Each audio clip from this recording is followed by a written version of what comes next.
watching Fox Sports, home to the UEFA Champions League final, the World Series, Super Bowl 45, the Daytona 500, and FoxSports.com. We are Fox Sports! Hey, Stone Cold Steve Austin, hey, welcome man. to Bristol, buddy. How are you? You gotta love being here because of the rivalries you got going on today. We got Harvick Logano going at it. We got Edwards and Keselowski. They're gonna be beating and banging. I mean, you won't believe what's going on here. Keep pushing me or not. I'm looking forward to the guys beating and banging, not you beating and banging. I'm getting me. excited, man. I'm ready to go I'm excited racing. about being in Bristol Motor Speedway too. Yeah. I'm gonna watch the guys. They're gonna race hard today at Bristol Motor Speedway, and that's the bottom line. Why? Because Stone Cold says so.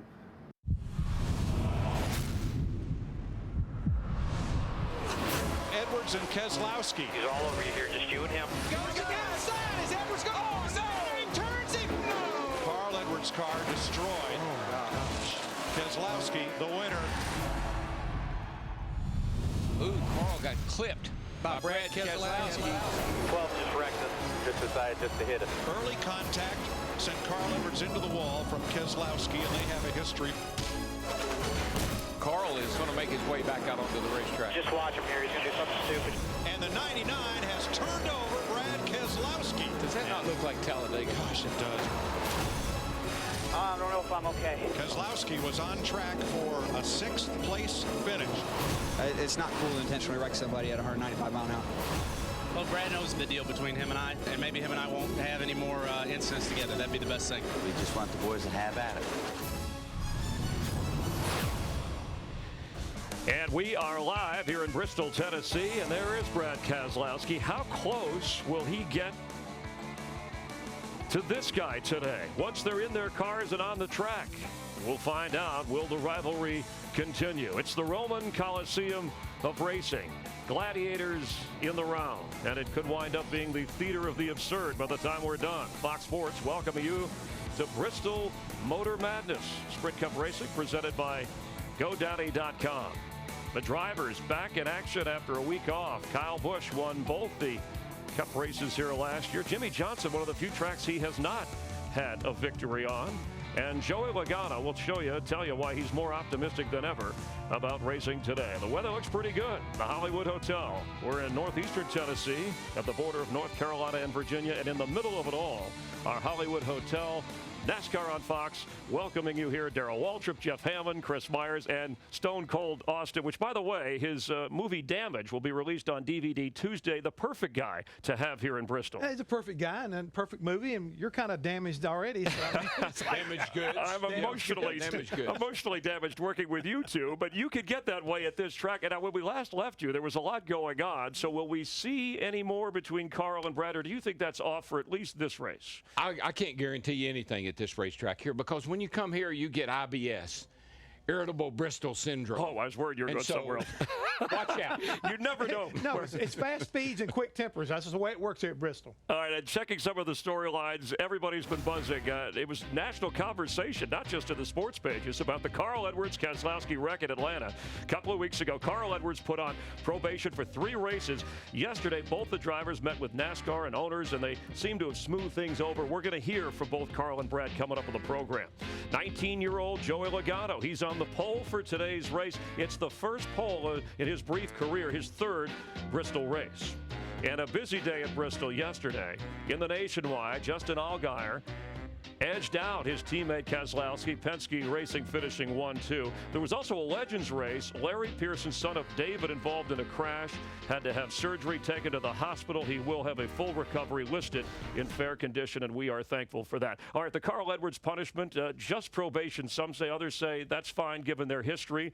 Is it the right call? Well, I don't think NASCAR had any choice. I mean, when they tell you go out there and take the gloves off and have at it, this is what you're going to get. What I want the guys to do, what I want the drivers to do, though, is they need to police themselves a little bit better. We don't need to get back to what we had a year or two ago, where NASCAR was involved in everything that happened on the racetrack. Drivers, be a little bit more responsible and respectful to each other.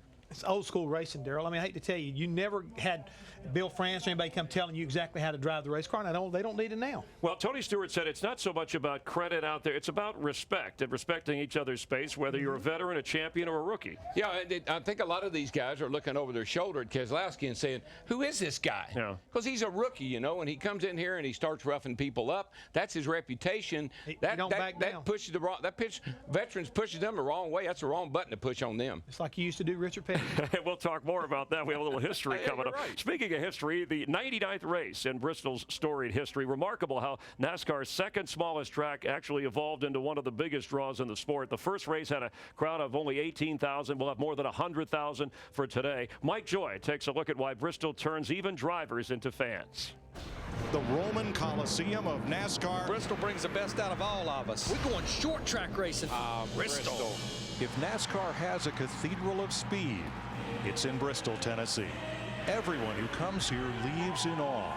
I love Bristol. I think every driver does, every fan does. You know, you feel like you're a gladiator and you're in this just amazing sensory environment. And if Bristol turns drivers into gladiators, the greatest gladiator of all was Darrell Waltrip. The reason I love Bristol is because it's hard. It'll take you to your knees. Now, I've crawled out of this joint before, throwing up, sick, head hurting, eyes burning, ears pounding. I mean, and that was just after practice. DW won here 12 times, including an incredible 7 in a row. Known as the world's fastest half mile, it opened in 1961, and its nuances made it an instant hit. Yeah, it takes me back to my roots, just really fast, high bank, half-mile racetrack. The tall grandstands, the high banks, it just looks like a big bowl stadium for college football, but yet there's a race going on inside. The energy is incredible, and it's a tough racetrack. So tough that it's caused more than a few drivers to lose their cool. Beating and banging. The patience was running thin. Come on, dude, move out of my way. I'm going to hit you again. The action, the speed, the atmosphere have made this one of NASCAR's most special places. When you get done with 500 laps there, it really feels like you accomplished something. And Darrell Waltrip with those 12 wins, they named a grandstand after him here. Jeff Hammond has a pothole named after him. Oh, we kicked it because we care. Let's check in with our pit reporters, and we begin our Fox Pit Watch with Matt Yoka. Matt? Chris, the drama meter is already pegged if you're a Kyle Busch fan. I'll explain why when we talk to him at the bottom half of the hour. And I'll talk to young Joey Logano, who will start on the pole for the first time in his Sprint Cup career. So is he NASCAR's newest bully or the sports vigilante cop? I'll talk to Carl Edwards. A 3-race probation for Carl Edwards. Was it too harsh? Not harsh enough? We'll talk to NASCAR VP Robin Pemberton about their decision and about a meeting here at the track yesterday between the combatants. Thanks, Steve, and thank you all. Here's what's ahead around the turn. They can drive, they can throw, and they don't mince words, but if you rub them the wrong way, look out. Darrell Waltrip takes the gloves off and takes a look at the best NASCAR feuds of all time. And we'll talk with a guy never shy. He swept the races at Bristol last year. Wild thing. He'll also get a slice of peasy. And he's the talk of the track, but now Brad Keselowski will do the talking with us. We'll hook up and we'll beat and bang through a Bristol-style gas and go. And who knew that Mark Martin likes rap music? Find out what song he and other drivers have chosen for their intro here at Bristol. We're glad you're with us. It's Fox NASCAR Sunday. NASCAR Sprint Cup Racing on Fox is presented by GoDaddy.com, where you can make the web your domain with a .com name for less than $1 a month. And fans here in Bristol, and the racing presented by GoDaddy.com, and Kurt Busch, the winner in Atlanta, on the front row. As we have terrific weather. Yesterday, sunny, beautiful in Thunder Valley. Some clouds have rolled in along with Rick Dickert. He's standing by at our Fox Storm Scout Weather Center. And Rick, nice to see you again. Are we going to be okay for the race today? It depends how quick the race is, Chris. If we get the race in about 3.5 or 4 hours or so, I think we'll be okay. But clouds are increasing. They're thickening up because we're watching this. A lot of rain to the west of the track, Nashville, pushing towards Knoxville. The action we're seeing near Bristol, a lot of that's not reaching the ground. The humidity is still about 45% or so. Temperatures today will be in the low to mid 60s in Bristol. The winds may be more of a factor than the rain. They're going to be picking up out of the south to southeast, anywhere from 10 to 15 14 miles an hour sustained. Some wind gusts could reach 25 miles an hour, especially late. Here's that weather system, a big low pressure system off to the west. We'll zoom in to Bristol Motor Speedway, and those winds could cause some problems for the drivers on the front stretch. A little bit of a headwind there as they drive into that. We'll continue to watch the radar and let you know if that rain gets anywhere close to the speedway, and if it does, I'll bring you an update. All right, thanks, Rick. Short track racing, and hopefully we'll be okay with the 500 laps here. And he said the wind. Usually you don't think of that here because you're in a bowl. We're down in that pothole you were talking about ago about me. We're down in the hole, okay? The Hammond hole. Remember, this is the bowl inside a bowl. All right. It's makes it the Super Bowl. The Super Bowl of racing. I've heard that. The Busch brothers have won half of the last 16 races here at Bristol, and Kyle, of course the younger of the two, has a raw, candid, and rowdy approach to everything he does, including with Chris Peasy. Here he is with a slice of Peasy. Welcome to another edition of A Slice of Peasy. I am so happy to have Mr. Kyle Busch here with me. My pick to win this year's Sprint Cup. And the guy that told me to keep my collar up because he told me I look cool. Huh? Popping the collar. Yeah, that's right. Would you like some pizza? I'm good, Peasy. You sure? Okay. Yeah, no, I don't. I'm good. Later, maybe? We'll get back. Right after that. You wrecked Dale Jr., I see here, a couple of years ago in Richmond when he was in the lead with 3 laps to go, right? Yeah. Do you also hate puppies? Hate who? Puppies. Puppies. I love puppies. You sure? Yes, I have 2 of my own. Moving on, you're sponsored by M&M's. That's right. Can you give me the number of the green M&M? She's hot. Have you seen her in the back of Sports Illustrated? I haven't. She's got a bikini on. What? Yeah. Okay, before you go, how many M&M's, where are they? Here they are. Do you think I can catch in my mouth? Have thrown them up? Yeah, yeah. 2. Two M&M's. I almost had it there. You haven't even gotten one yet. Can you try? Maybe. You gonna do it for me? Yeah, ready? Oh, this is gonna be ugly. That was great. Kyle Busch is my new best friend. He was awesome. I was better. Do you want the green M&M? Oh, it was in. You gotta close the mouth. Kyle Busch, I learned something every day from this guy. And you can see more or less of Peasy on Cubed at foxsports.com. But I'm ready for this. I just handed it to him. Daryl, we have to congratulate Cubed because they have an Emmy nomination for outstanding new approaches to sports programming. Well, congratulations. Yes, Also, Freddie Aldos for our audio on NASCAR is nominated. I can't hear anything right now. So you'll be all right. That's good stuff right there. And our buddy Joe Buck for play-by-play. Good luck to all. All right, coming up, how would you look? How would you feel if somebody roughed you up and you had to retaliate? Carl Edwards and Brad Keselowski will tell us how they feel in a moment.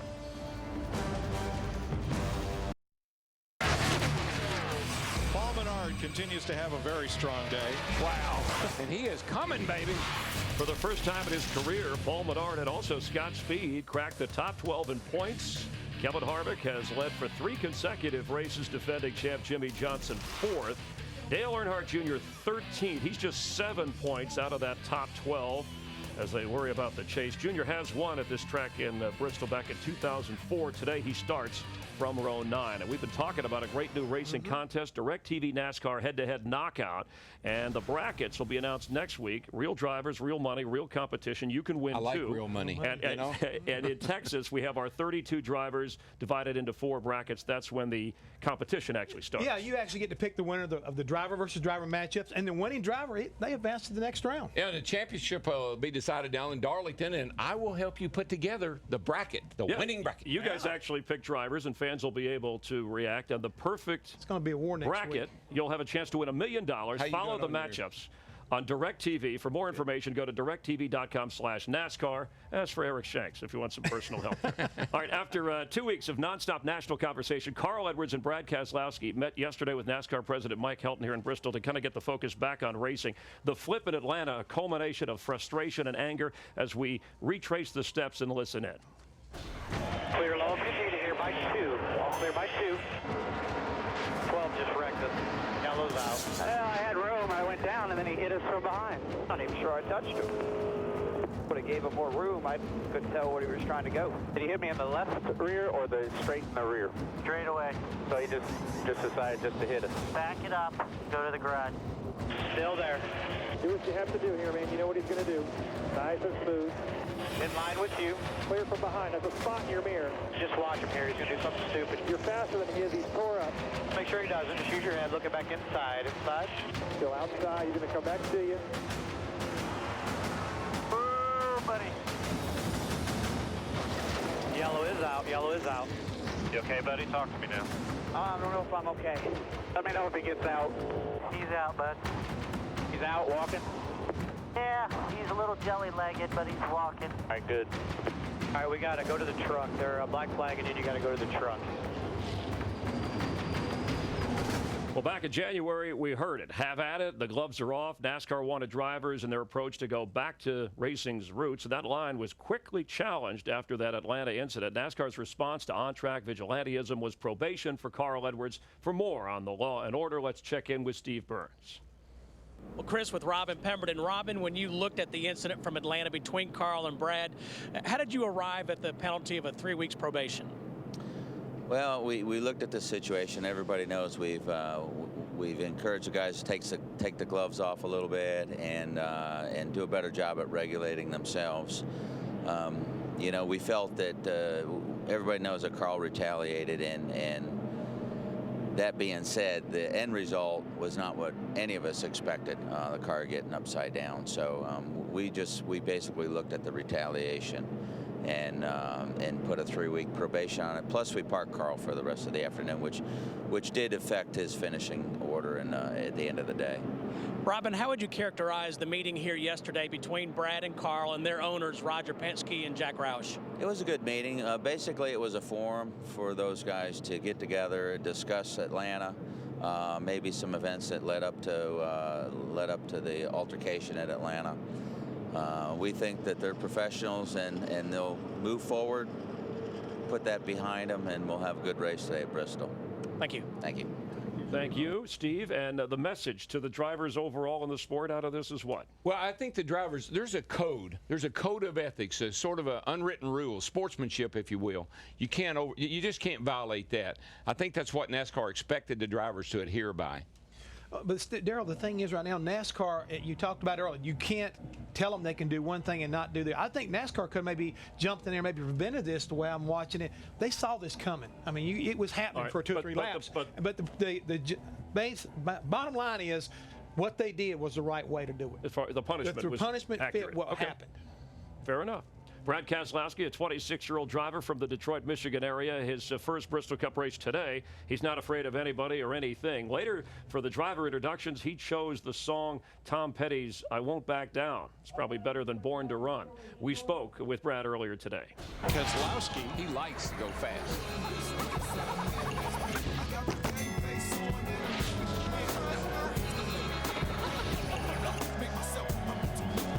And Brad, thanks for being with us. We really appreciate it. I wanted to ask you, I know you're thinking about today's race. What was the most important thing, though, you took away from that meeting yesterday with Carl Edwards face-to-face and NASCAR officials?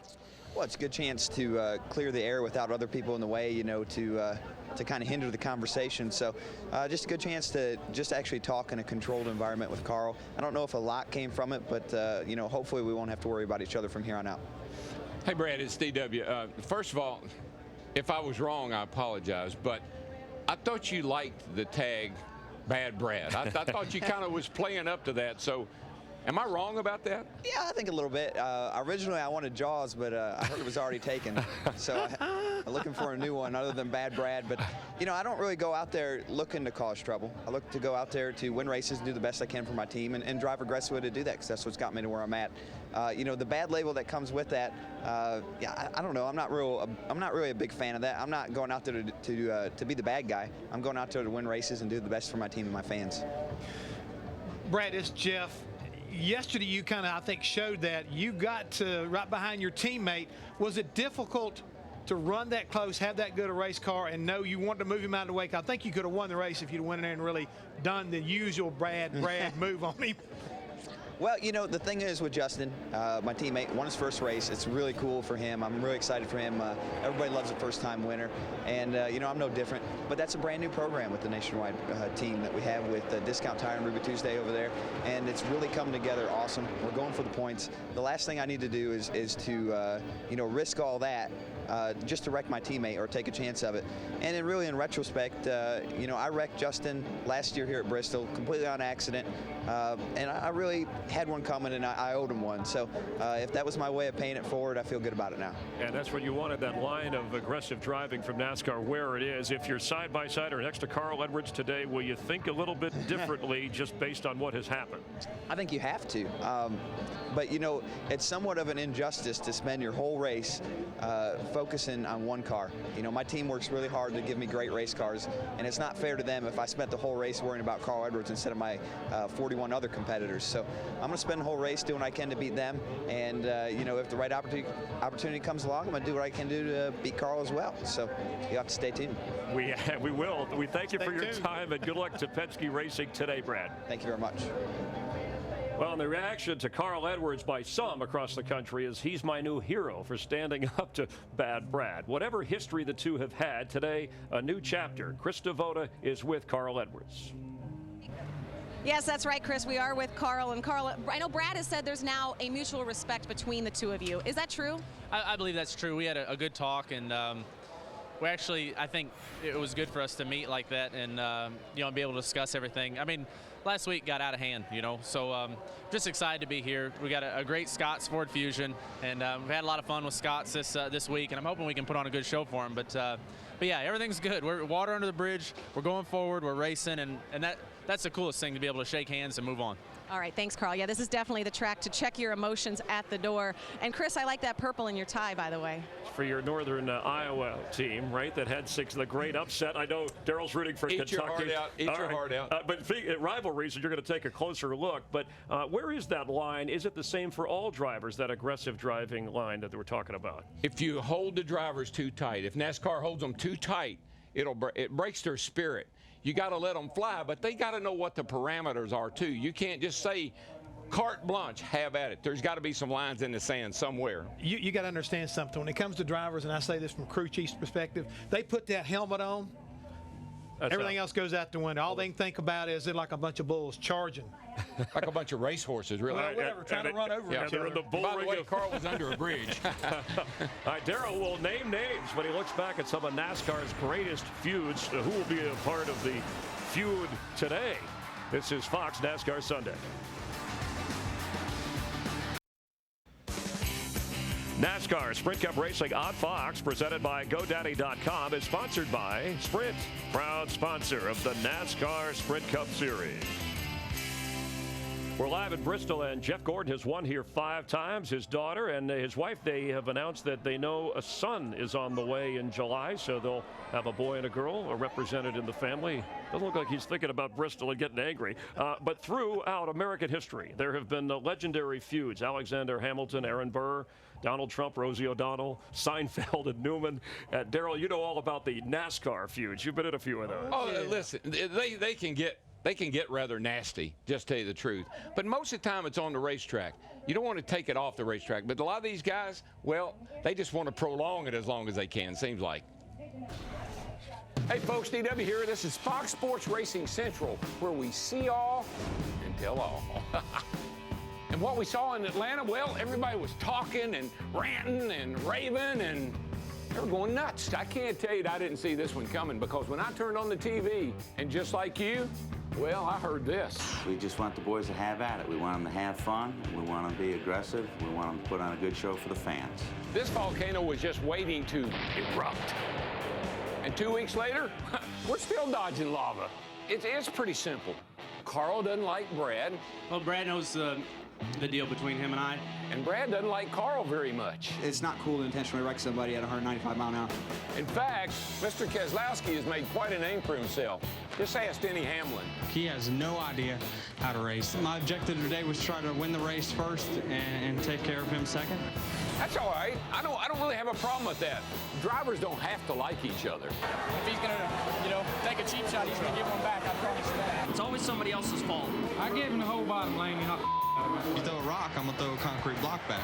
Bushell's an idiot. Nobody runs into me. He just wrecked me. You don't know what he's doing. That's the way it goes, I guess. Remember old Cale and Donnie? Now, there was some beating and banging. These old boys are getting it on right here. I like this. Bring it on! Then there was Dale and Rudd, Dale and Labonte, and heck, Dale and everybody. And don't forget about the old wiry veteran Jimmy Spencer and the up-and-coming Kurt Busch. I mean, I guess he's a never was is really the term that we need to bring up today. There's a lot of things you can and can't do, and one thing you can't do is just beat and bang with people. I know exactly how they feel because I hated to get spun out. I've seen guys' tempers get the best of them. Get down in the pits there. I think Michael was trying to help him out of the car. It just gets you so mad. You just want to. What kind of hand signal that was. Your mindset on this track is, you hit me, I'll hit you back. Just a little retaliation. Things get tossed. Heck, guys even run over the top of cars. People are hooping and hollering. In my opinion, well, that's a good day's racing right there. Don't get me wrong. I love to see drivers have emotion. I like that. That's what our sport's all about. No harm? Well, no foul in my book. Listen, we can't have retaliation overshadow good racing.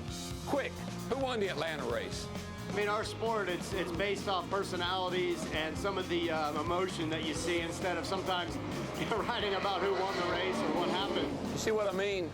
Retaliation is a big part of our sport, but you can't let it overshadow good racing. All right. Well, when did your temper ever get the best of you? Oh yeah. Listen, tell the truth. I had more run-ins with Earnhardt than probably anybody. Rusty Wallace, Cale Yarborough, you name it. I've had my share of feuds. But you know what? I don't mind a little trade and paint. That's what this sport's all about. It's exciting and fun to watch. What I don't like is when you start throwing those cheap shots. That's what I don't like. Cheap shot?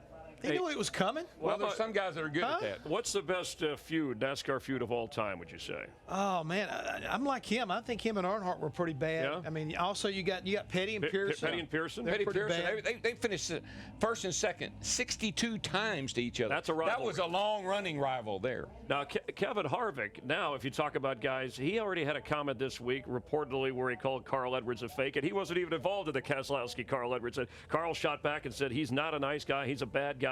Stirring it up. Yeah, Harvick's an instigator. He might be a little bit like Kyle Busch. There's a bunch of these guys that they can't stand somebody to have a controversy and them not be involved in it. Common denominators, right? That's right. So what's a feud other than Carl and Brad, if they behave today? Oh, how about the one that started yesterday? It's got to go between Joey Logano and Kevin Harvick. I mean, Kevin dumped him on the last lap. I mean, he deliberately went there and just turned him around to get a position.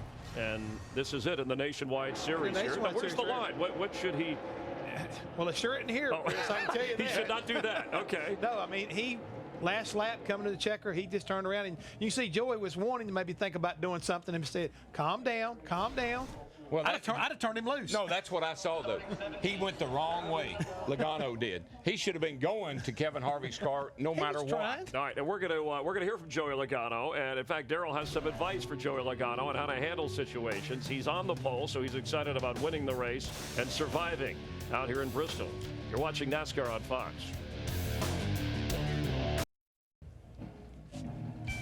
We're counting you down to the start of the race here in Bristol, Tennessee. NASCAR Sprint Cup Racing presented by GoDaddy.com. And this old track, they do things in a new way. Casey Kane, Denny Hamlin, the drivers get to select the kind of music they want played, a song, as they are introduced with the fans. There's Grand Marshal Stone Cold Steve Austin, Dale Earnhardt Jr. getting a round of applause. Meanwhile, Mark Martin had a unique way of having fans help him choose which song he wanted for his introduction here in Bristol. I couldn't make up my mind on the intro song, so we did this really cool deal with GoDaddy.com and was going to let the fans vote on it. I gave them 3 options. I couldn't make up my mind between Lenny Kravitz, AC/DC, and Eazy-E. I like Eazy-E because I'm a really big rap fan and I kind of like the gangster rap. And I don't know who won, so I can't wait to hear what they play. Number 5, the other Mark Martin. Old guys rule. Go, Daddy. He went with AC/DC, little Marky Mark, and how about Mark Martin admitting that he likes rap? You're okay with that? All right, what would your song be? What's that? Want to talk about me? Toby Keith, of course. How about you? Jeff would have the theme from Psycho, maybe. No, that's not very nice. With you, I need that. No, Garth Brooks and Rodeo. Rodeo? Yes, right, you're Rodeo. I would take Life's Been Good to Me, you know, the Joe Walsh song. I don't know. He's just looking at Okay. I like the idea, though. I think it's a great thing. And the fans, every week. The fans enjoy it. The furthest back a winner has started here in Bristol, and one was 38th. Elliott Sadler in 2001. Kyle Busch, you know, he's hot coming in, but qualified today's race 38th quickest. He's not worried, though, just ready to push and shove his way to the front. Kyle Busch is a runaway train. Beware of Kyle Busch. He's been on a tear here lately, folks. Here comes Rowdy. You've got to watch out for this guy because he's good. Wild thing, Kyle Busch dominates in Bristol. Because this is his house, and we know that. In those 3 Bristol wins, Kyle Busch's worst start was 20th. A big challenge for you today, starting 38th. What's your biggest concern that deep in the field? Well, I think the biggest thing's got to be just getting through traffic. You know, for one, you know, we don't want to go a lap down early. That's something that we can't justify later. You know, having as many cautions that come out here, you might be able to get back on the lead lap, but you don't want to take that chance. So hopefully we have the car to do that today. Dave's been working really hard all weekend. We unloaded with the same stuff we've always ran here. Just the tires really thrown us for a loop. So I feel like we'll be okay, and we should be able to work our way up through there smooth and clean and methodically, hopefully, and then be there at the end. He dominated the short track season in 2009, winning 3 races. And the first short track race of the season, tough to pass here, but calm and cool sometimes doesn't work for every driver. He made an interesting comment on our trackside show the other night. He said the cars are driving better than they ever have, but they don't have any speed. Duh. If you don't go fast, you know, they're going to drive better. And he also said he's usually the guy in the middle of things, instigating or stirring, but he hasn't been, and yet the results aren't there yet. But you think they will be? Well, we were discussing this about trackside. I think the results will get there, but I think he and Dave Rogers have got some work to do there. And the fact that he's done all this, starting a truck team, getting engaged, I mean, trying to get his life kind of, you know, back on track. More mature. But he needs to be more reckless. Yeah, okay. He needs to be more reckless. Reckless on the track. Just wait about an hour. All right, and we'll see. And the war will begin. Speaking of reckless, Joey Logano, Rookie of the Year last year, he won 1 race. That was the rain win. It was a good start for the driver who took over for Tony Stewart in the 20 car driving for Joe Gibbs. And though his best Bristol finish is just 34th today on the pole, that allows him to step up big time.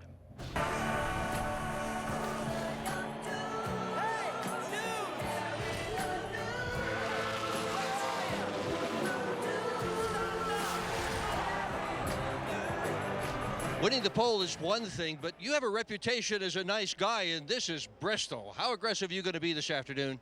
I think we got to be aggressive out there, you know, and, you know, we got to be smart, though. We got to try to finish this thing. I've had a hard time trying to finish one of these races here at Bristol, but you know, like I said before, you know, having a good starting position, having a good pit box here at the Home Depot Toyota is going to be a good day for us. It felt like in practice we had a good top 5 car, so as long as we're around and the weather stays good, we're going to be all right. All right, run all day. Good luck to you. Thanks. He's a young guy, likable, but you think he needs to toughen up? Well, he's 19 years old. He's got to man up. You know, his dad got his hard card pulled at California for taking up for him. Okay. And I think he's just got to, he's going to have to get in somebody's face and let them know that he won't get pushed around like he has been. I think Greg Zipadelli is going to let him do that. I really do. I think if something happens, Greg will encourage it. I don't think he'll take anything off anybody else. But you want drivers fighting their own fight, as you like to say. That's exactly right. They got to fight their own battles. All right, let's check I didn't fight his. Sometimes I heard you. It hurt my feelings, too.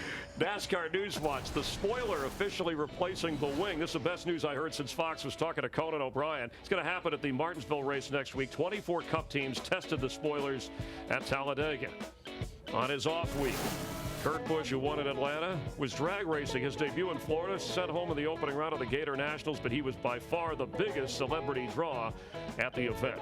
And Thursday night here at the track, Darrell, who of course won 12 times as a driver, had a charity auction to benefit Speedway Children's Charities. Some fans got to take a ride in the pace car with DW himself. He always gets the pretty girls. That's a good thing. All right, time now for Gas to Go. Car, man. Fast car. Our questions have been locked away in the glove compartment of Danica Patrick's Nationwide car. All right, here we go. You're on the clock.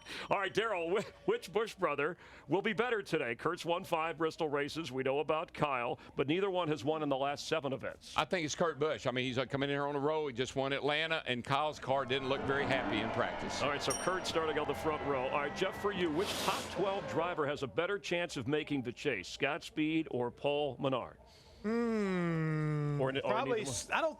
Honestly, I don't think either one of them do. I think they've got too much work to do, and they got lucky early on. Wow. That's what I believe. Candid, cold and candid. Daryl, Stewart Haas Racing, where you expected him to be. Tony's 8th in points, but Newman's way down there, 29th.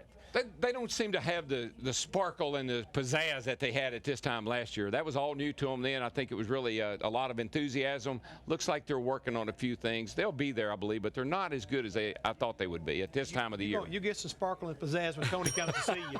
Tony will make that. All right, Jeff, for you, the wave around, briefly explain quick what the wave around rule is. It's really, the way you would work this out would be the cars that have an opportunity to tail in the field can stay out when everybody else pits. Right. When the leaders come up behind them, NASCAR will wave them back around to the tail end of the field. They're not allowed to pit during that caution period, but when after that, they drop the green flag, they're on the tail end of the lead lap. All right, how is it affecting races, and will it more so today in short track? Short track is going to be huge because if you kind of only stay with one lap down, a lot of opportunities, especially here at Bristol because of caution flags, to make up a lap. So I think we'll see that a lot today. You were on the tail end of the lead lap anyway. Now you're at the tail end of the lead lap behind the leader. On the right end. I got the wave around when I cut a guy off on the highway, but that was different. You got the wave around. We allow you got the single-digit wave around. Daryl, the top 3 drivers in points, Harvick, Kenseth, and Biffle, have not won in a long time. Who will end their winless streak first? You know, Greg Biffle has been running really, really well, pretty consistent. And Harvick hadn't shown the speed here this weekend that I thought he would either. So I'd say maybe Biffle. All right, good. Ford needs a win. They haven't won this year. Jeff is shaking his head. It's not your question. I know. All right, what will be the biggest difference of switching from the wing to the spoiler? None. Really? I really think that NASCAR and the teams have done a great job of getting this thing to where it will be very seamless, folks. All we're going to look at is a different look for these race cars. They're going to look more like old stock cars when we get to Martinsville than they do with these wings on the back of them. But the overall handling, I think these guys are going to love it. All right. You've asked him you asked his question to me and my question to him. I mean, I could have burned. Well, go ahead. What would you have said different? It'll make the cars much better, much more downforce, better racing. Plus, the thing will finally not be ugly anymore. That's what I just said. No, well, that's what Daryl did his week off. He researched the wing and the spoiler, a wing and a prayer. I've been winging it forever. I know, you're good at it. All right, who do you like today's race? Give me a winner. I really like the 2-car. Okay, so I like Kurt him Busch starting across on the front row. He's got the crew chief from last year that won both races. Yeah, they seem to be meshing. Got it going on. And go ahead. He's going to get his first win. Jimmy Johnson. 48 car. First win at Bristol. At Bristol. He was awesome in practice. Led every category. 5-lap, 10-lap averages, fast lap. I agree, but I think the 2-car, Kurt Busch gets around here better than anybody. Keep your emotions in check when you head up to the booth, okay? Oh, it's no problem. I got Larry up there to help me. Enjoy with Larry and Mike. Yeah, you're watching Fox NASCAR Sunday. Some of the keys to the race, the Verizon checklist with Jeff Hammond when we continue here from the Hollywood Hotel. NASCAR Sprint Cup Racing on Fox, presented by GoDaddy.com, is sponsored by FedEx. We understand you need reliable shipping options. FedEx. And by DirecTV. For the most HD channels, get DirecTV. Live here in Bristol, Tennessee at Sprint Cup Racing, presented by GoDaddy.com. Let's head trackside for the start of opening ceremonies before we go 500 laps around this half-mile track. Ladies and gentlemen, for your entertainment, at the start-finish line, the Group 4 troops, followed by Bristol favorite Lee Greenwood. 4 troops.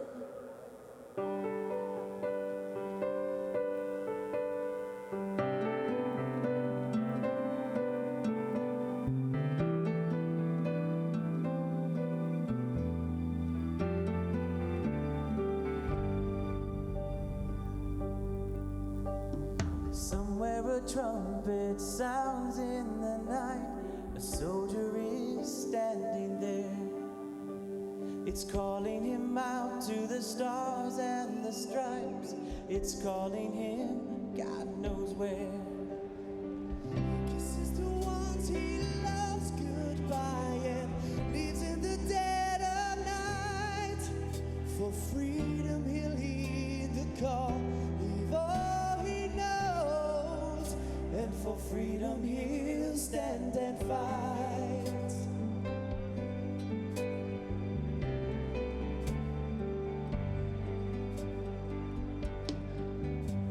And somewhere a man and wife can't believe they're waving their girl goodbye.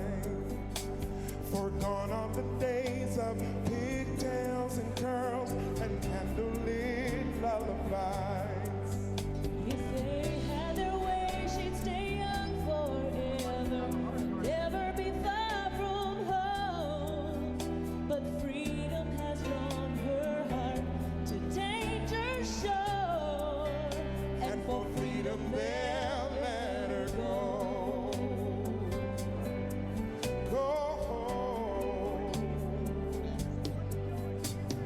somewhere a thunder is crashing the night.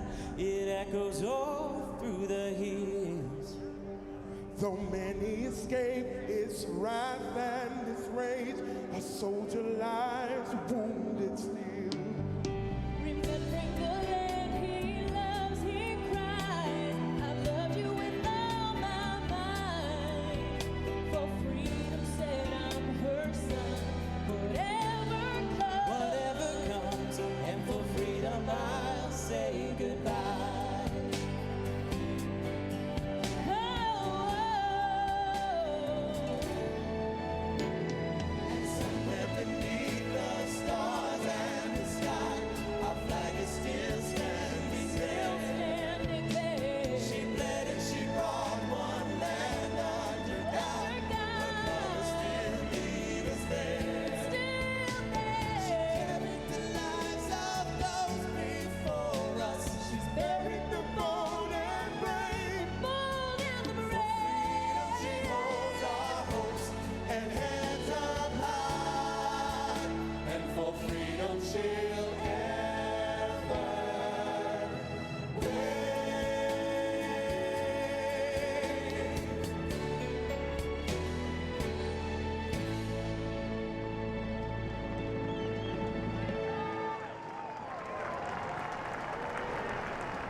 Thank you for all those folks who are serving, no matter where they are in the world.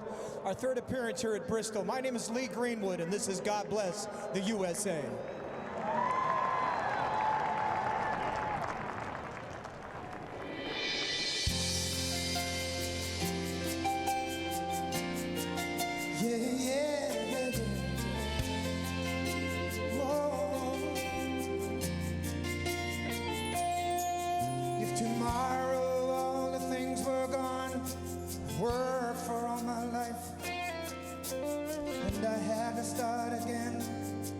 Just my children and my wife.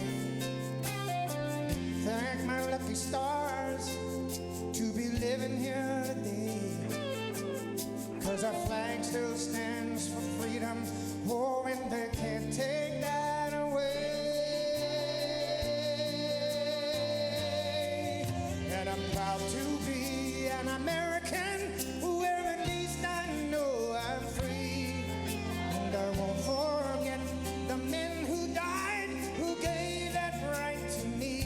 And I gladly stand up next to you and defend her still today. 'Cause there ain't no doubt I love this land. Sing it! God bless the USA.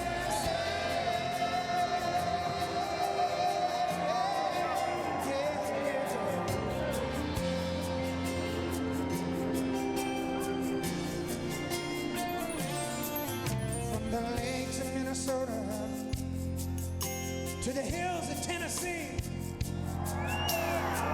across the plains of Texas, from sea to shining sea, Detroit down to Houston, New York to LA, where there's pride in every American heart, and it's time we stand and say,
Simple words, strong thoughts, powerful message. For the 20 races this year, starting just after 1 Eastern, and we're ready to go in Bristol in just a moment.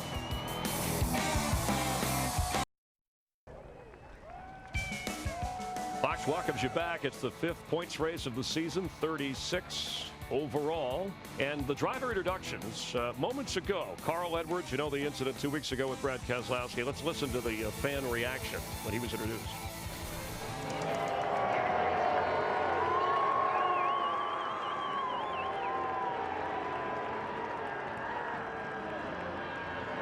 He's a popular driver, Jeff Hammond, but that sounded like a little more booing than cheering to me. I didn't hear it that way. I thought I was hearing more cheers than boos. Okay, maybe it's depending upon which side of the issue you're on.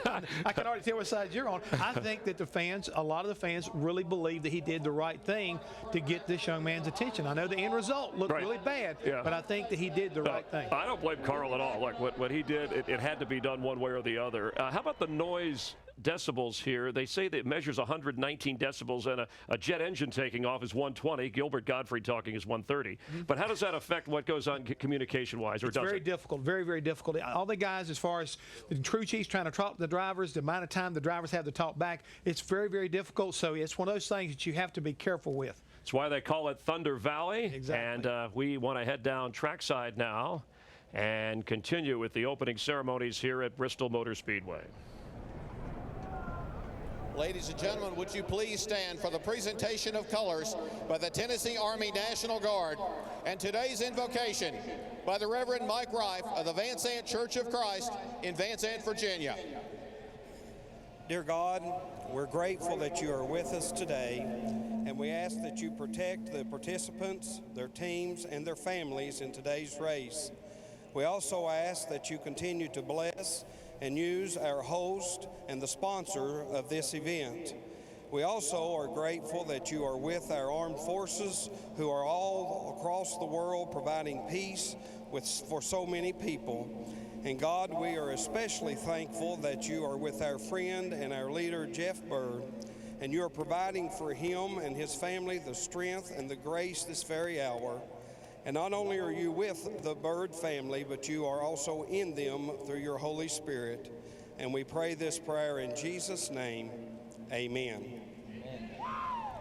Ladies and gentlemen, would you please put your hands on your heart and follow along with the Pledge of Allegiance by Lee Greenwood, followed by the National Anthem by 4 troops. I pledge allegiance to the flag of the United States of America and to the republic for which it stands, one nation, under God, indivisible, with liberty and justice for all.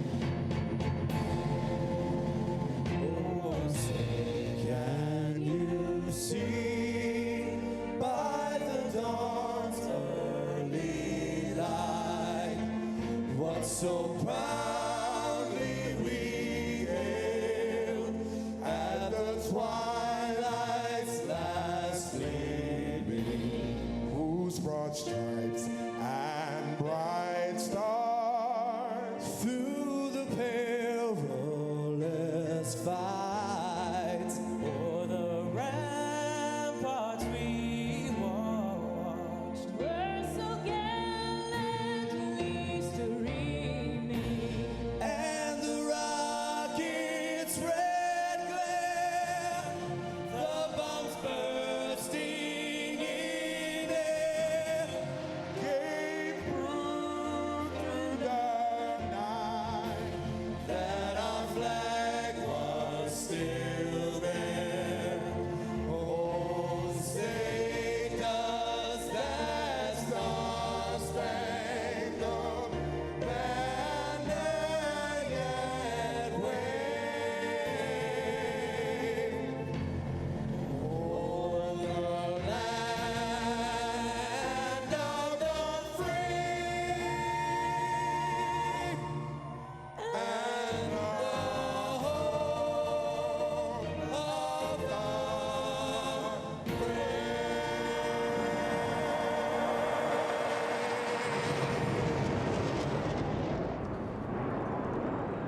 Can Joey Logano win from the pole? Will Jimmy Johnson win here for the first time? And will Carl Edwards get close to Brad Keselowski?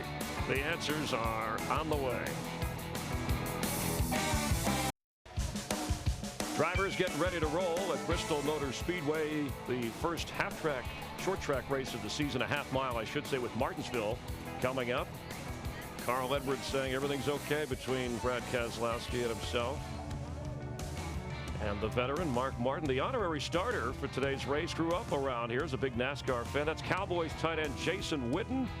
Saw Joe Gibbs from Joe Gibbs Racing, former Redskin coach, who Gibbs going into the Texas Motorsports Hall of Fame. So the NFL loves NASCAR, as Jeff Hammond and I do from the Hollywood Hotel. And Jeff, what's on your Verizon checklist as we get ready to roll here? Well, when it comes to Bristol, you always have things a little bit unique. First thing you got to do, you got to get up on the wheel. Right at the drop of the green flag, you got to get up there and make it happen. Secondly, you need to anticipate. You need to anticipate what's going on in front of you as well as what's happening to your race car. And last but not least, you need to control your emotions. Don't worry about what's going on around you. Make sure you keep control of your emotions in your race car.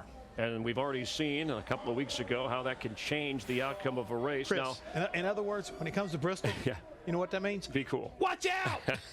And there's less room to watch out. What do we lose? About 3 feet. The safer barriers on the walls, that's nice, but it narrows things. Some drivers have said that's a bigger issue than others. Well, it's that when you want to exit the corner, you wanted an extra foot and a half that's not there anymore. So it's going to create a problem, I think, when we get to racing today. You take a look right about where the sweeper truck is how much is extended almost down to the start-finish line, and that's going to be an issue before the day's All right, so Juan Pablo Montoya said it doesn't affect where I run on the track. What about some drivers that did? I know we saw what Kyle Busch spun in practice. I think it's going to start at the bottom.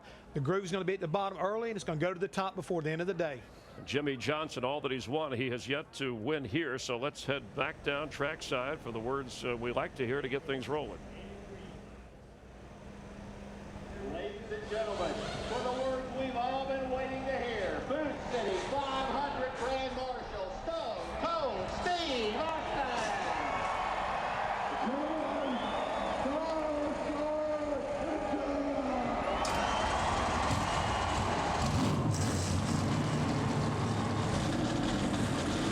Drivers wanted all of us to send our best wishes to the president and GM of this track, Jeff Bird, recovering from an illness. We wish him the best, and we'll get ready to race here in Bristol in just a moment.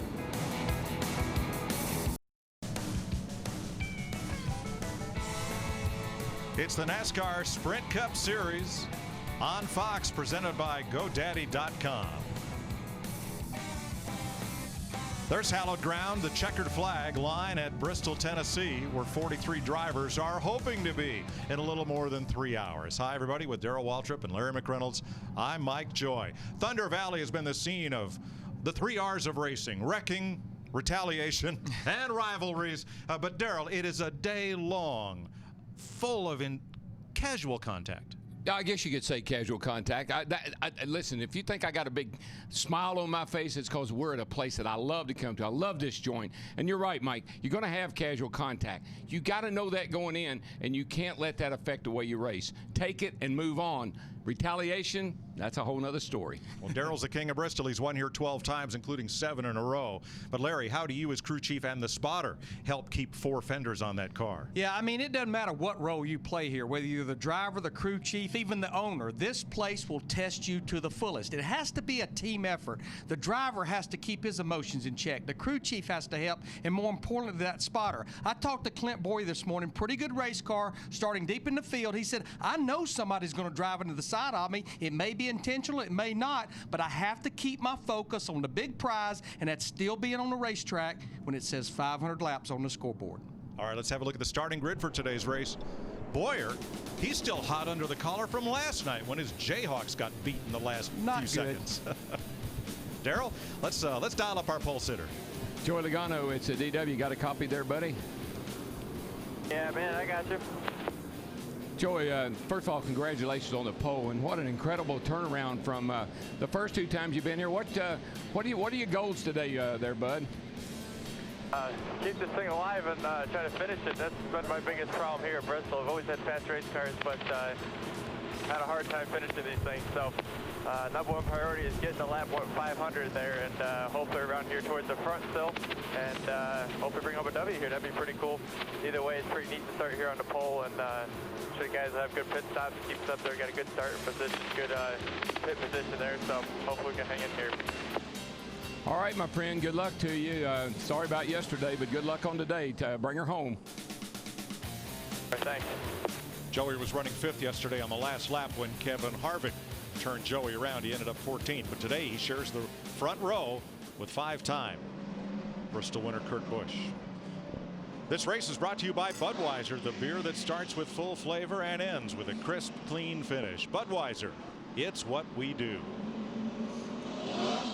Larry, how about our FedEx understanding the race today? These are the trends, the patterns we'll look at for these crew chiefs to try to call this race. The last 9 spring races here. The longest green flag run, roughly 101 laps. A fuel run here is about 140 to 150.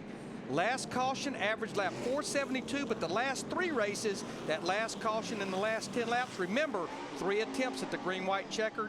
Cars running at the finish, average 36 cars, a lot of cars repaired, back on the track to get valuable Sprint Cup Series points. I guarantee you, if we get to the green-white checkered, they'll wish they had about 1 because it's going to take more than 3 to settle it. Instead of the wave around, it's going to be a call to roll back in the wrecker. Bring them around. 61 degrees, and it struggled to get there. About an hour and a half ago, the cold front came through, and everybody went running for their sweaters and jackets. We expect rain somewhere, perhaps around 4 o'clock this afternoon, but we may have to check in with Rick Dickert, our storm scout, because that weather system appears to be advancing faster than we've expected. We don't need but about 3 hours. We get 3 hours, we'll get this baby in. If the boys will behave, we can get there. Yeah, right. Today's race, this is the first time this season that we have run 500 laps. We'll do it again next week at Martinsville, Virginia. 30 miles an hour on pit road. There's the pit window, as Larry pointed out, and Terry Cook was late to the drivers meeting, and that will earn you a spot at the back of the field. And the 66 car, who qualified 3rd, made a good decision right here, and he's dropping to the rear. Yeah, but I think the reason you see blank quarter panels for Prism Motorsports, and I think they're only going to run as long as the money will allow them, which probably won't be long. Joey Logano is going to try to win from the pole. That has not happened at Bristol since Rusty Wallace did it in the spring race 1999, the last time a spring race was run from the pole. Here we go. Quickly, pull the belts tight. Hurry, hurry, hurry. Biggity, biggity, biggity. Oh, baby, let's go racing, boys.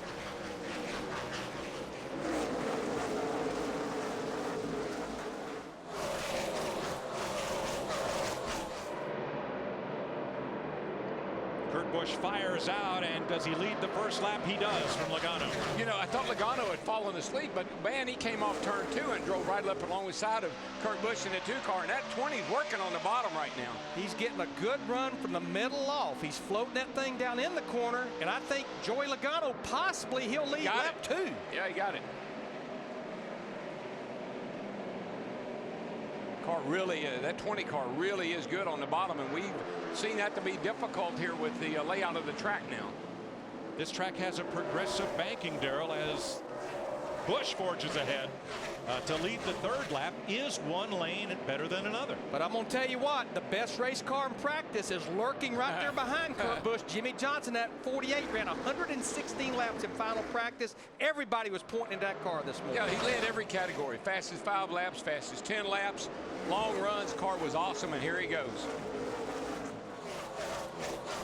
Matter of fact, I heard him tell the boys, y'all can go ahead and get the champagne set up. Oh, boy. Here comes Johnson around the outside. Busch led the 5th lap of this race. But look at how well you get a drive off that high lane coming off turn 2. And let's see if Johnson can get the 5 bonus points for leading a lap. He does, as we check with Steve. Well, Mike, as DW says, Jimmy Johnson's got a great race car, but none of his 49 wins have come here at Bristol. Chad Canal said that last night he and Jimmy Johnson spoke for an hour and a half on how to approach this race. Their approach, stay in the top 10 all day. Well, and and there's no question the safest place at this racetrack, this half-mile track, is at the front. But I can guarantee you, if we stay green, we're going to be lapping cars almost before about lap 15 to 18. One of the things that really hurts you here is you got to be careful when you get in a lot of traffic. The splitter on the front of these cars sticks out just far enough that if you make a little casual contact, you can cut down one of your tires. For the lead, Busch looking on the low side. And back at 13th place, Denny Hamlin in the 11, Jamie McMurray in the 1, and Mark Martin.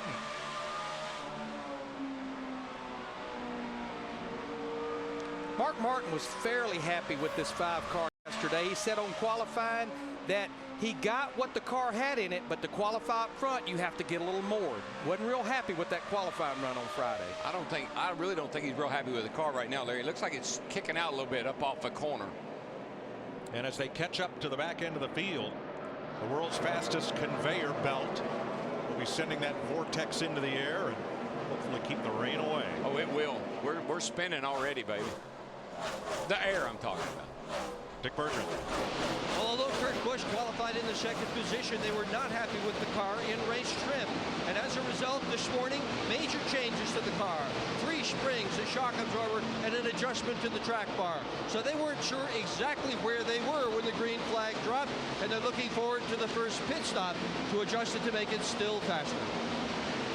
You know, guys, this is a concrete surface, and it's not as susceptible to temperature swings as much as asphalt, but what it is susceptible to, the more these cars run, the more rubber that's going to lay down, and that will change the way these cars drive. Yeah, I think even though, Larry, it's overcast today, that's still going to help grip a little bit, even though it's concrete. 18th place, Martin Truex battling Dale Earnhardt Jr. Bumper cam shows you just how close things get here at Bristol. They work past the 38 of David Gilliland. Here comes Casey Kane in the 9. And Greg Biffle. I tell you what, I just saw Kevin Harvick, Kyle Busch, a couple of guys back here rear of the field. They are desperate. Right now, they are having to really press hard. Watch this move that Harvick puts right here. That's 3 wide off the corner at Bristol. Pretty hard to do. David Stremme in the 26 is the driver who gave way and allowed them all to get through there safely. Well, the leader's coming. Yeah, that's the desperation. You know, they're already within about 4 to 5 seconds of that leader behind them. So Kevin Harvick, Kyle Busch, and that 18, they know the more cars they can put between them and the leader, the better off they'll be. And what you hate to hear from the spotter and the crew is, don't let that guy hold you up. Now, that doesn't give you a lot of options. No. Their task is made a little easier this year with the wave around rule. Makes it easier for a driver to get back on the lead lap should he be lapped, but this early in the race, nobody wants to go a lap down. And one thing about this track, now that it's configured the way it is, we get a lot of green flag racing here. And so you can go 1 lap down pretty quickly, and guess what? You can go 2 laps down pretty quickly. Well, lapping has begun. Jimmy Johnson pulls alongside Kevin Conway and puts the rookie contender 1 lap down. Kurt Busch in 2nd. Jeff Gordon, pole sitter Joey Logano, Juan Pablo Montoya, and David Rudiman up front.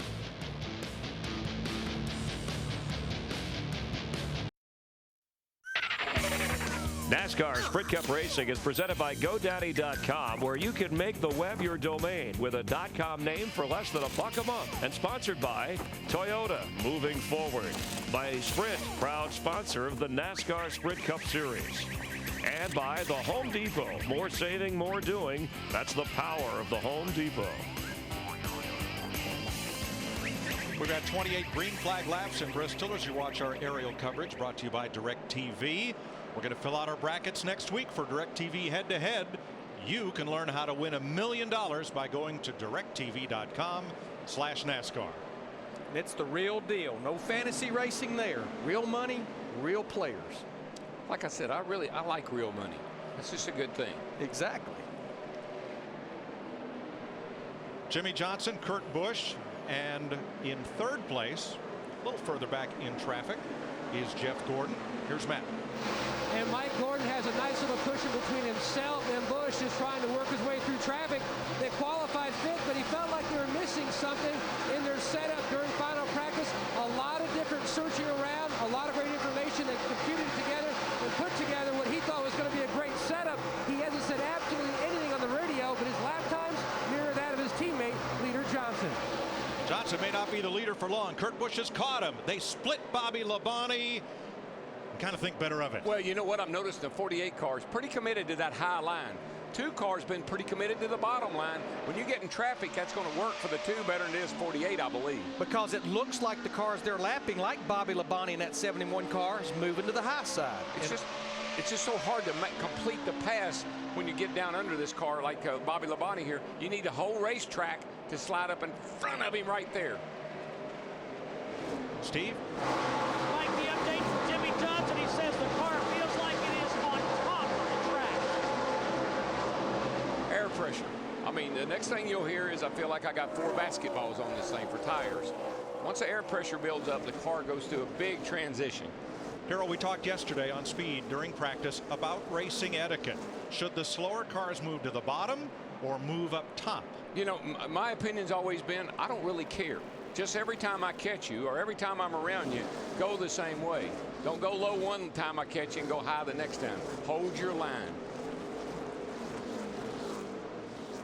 Jeff Gordon challenging his teammate and 4-time Sprint Cup champion Johnson for second. But look how quickly the 48 car comfortably leading this race. Out there just pulling away almost. All of a sudden the 2 gets by. Now here comes the 24. And that's how quickly the handle goes away from being a really good car to not being so comfortable. And you know what this is about when handling issues will start to show up about 40 laps into the run, you know, about a 1/4 of the way through a fuel run. Everyone in these pit stalls knows we're racing. Hook car up in the fence in turn 2. It's the 66 of Blaney. I think he's just trying maybe to get down to pit road. He can't, there's no opening here. Should be able to find one. 3, stay up. No, he can't get down. No. Caution waves. Yellow's out. And you could say that he caused that intentionally, but he had no options. No. I mean, he had no choice. Couldn't get through the conveyor belt. No, he couldn't break in line. Yeah, flat tire. Yeah, he had a long slide up toward the wall in turn number 2. You heard Dave tell his crew it was a flat tire. After qualifying 3rd, great qualifying effort. Great qualifying effort. They elected to start in the rear, which if you're not going to run the whole race, I think that was a wise decision. Tell you what, that caution was a huge break for a lot of cars, especially like Kyle Busch, the 18 car, the team that won both races here last year. Travis Kvapil gets the free pass, the first car 1 lap down. I think we're deep enough into this run. Pit road will probably be a very busy place. Oh yeah. Let's talk about that, Larry, because under caution, with the pitting on both sides, everyone must enter the pits at turn 2 under caution and exit the pits at turn 1. It's a long way around at 30 miles an hour. 2 pit roads that NASCAR has made one. Actually, it's a continuation on the apron through 3 and 4. It just kind of equals it out whether you're pitting on the back stretch or the front stretch. There you see a Mike entering at turn 2. Steve. And Jimmy Johnson saying that the back of the car is chattering. The back feels extremely loose for Jimmy Johnson. Kurt Busch happy with his race car. They have made some adjustments in it to get ready for today, and they seem to be working, Matt Yoakum. And Dick, Jeff Gordon will pit on the very first pit box off turn 4. The one constant, the word slight. It was slightly loose on entry, tight across the center, and just slightly tight. A little free on exit. No changes for the 24, Krista. The pole sitter, Joey Logano, has slid back to 4th. That's because he's tight in the center, but loose on exit. The exit is where he's losing all of his time.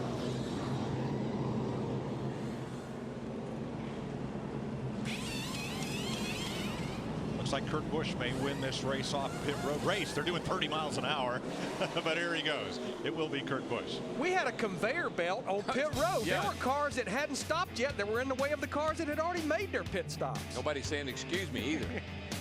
43 laps complete of the Food City 500.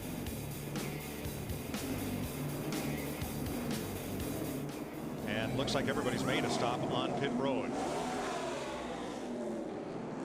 It looks like the one car that elected to stay out, Jay Guy, Brad Keselowski, and that 12 car started 36.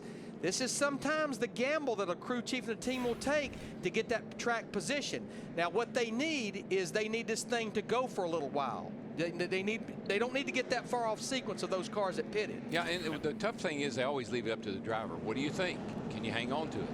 In front of Keselowski are drivers who will get the wave around Bobby Labonte and Kevin Conway.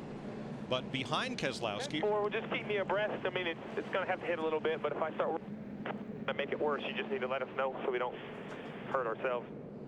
Steve Letarte talking to Jeff Gordon. Behind Keselowski are 3 other drivers who chose not to pit. Michael Waltrip, David Stremme, and Eric Almirola are the leaders. They did not pit. It sounds like the 24 car might be hitting the splitter. Doesn't want it to hit too hard, doesn't want to hit it too bad and hurt something. So maybe the car on low air could be causing that problem. Here's what I'm going to anticipate. I think Brad Keselowski, who will start this race on this restart, I think he'll be okay. I'm a little afraid that the 55 Michael Waltrip, the 26 of Stremme, and the 09 of Almirola, I'm afraid they could be in trouble. In fact, a couple of them are peeling off now to make their stop. Ford has won at least one race at Bristol in 13 of the last 14 seasons. Roush Fenway leads all active Cup teams with 10 wins. And the last driver to win here from the pole was Carl Edwards in August of 2008. Built Ford tough. Mike, when they came with the double file restarts, everybody said, oh man, that outside, when you get to the short tracks, that guy on the outside, he's going to be in trouble. What lane does everybody pick? Outside. Outside. So Keselowski up front with Stremme in the 26. They did not stop for fuel and tires.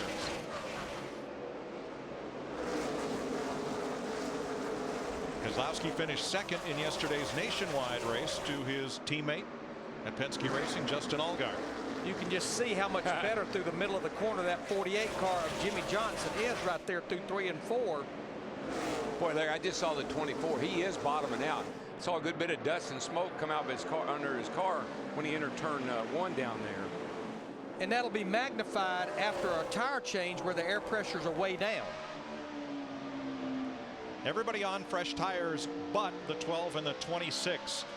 And that's going to provide some nervous moments back in the field as they try to work their way past the 26 of Stremme. But everybody looks like they're getting by. Well, that's one good thing about this track now versus in the past. You can get out of the way. Michael Waltrip, Eric Almirola have gone to the garage area, joining Dave Blaney and Joe Nemechek. And now Terry Cook comes to pit road.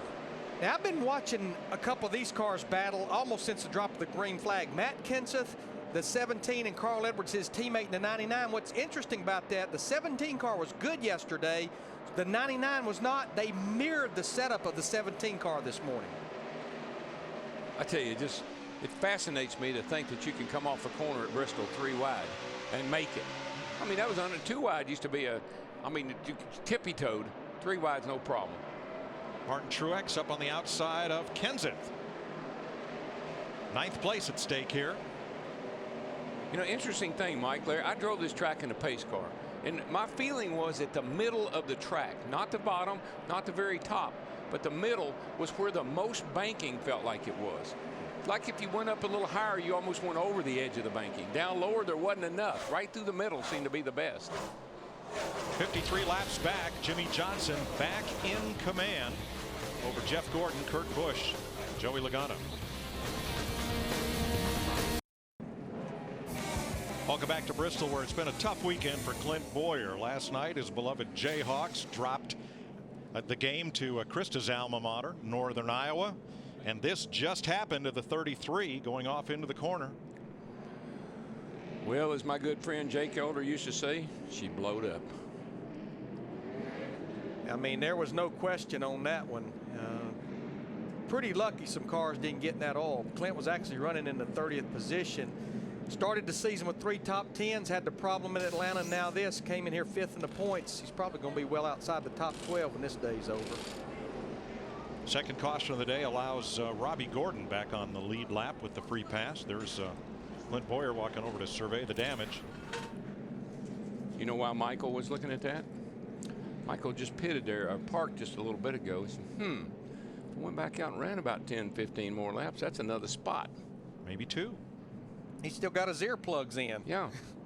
He's doing right now he's doing the math. Hardly anybody pits. Terry Cook, Casey Mears on pit road, Kevin Conway. We'll take this break from Bristol. We'll be right back to Thunder Valley.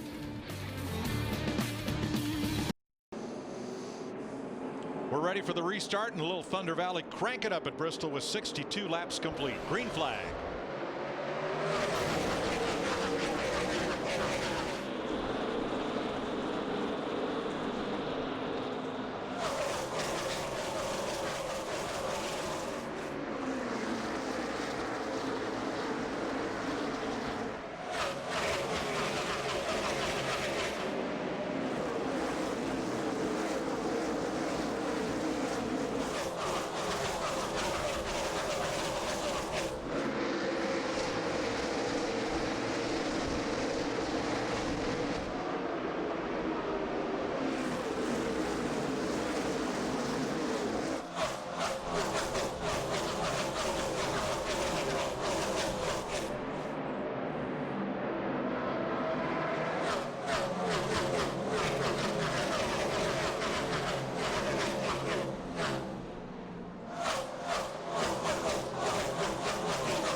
Caution flag.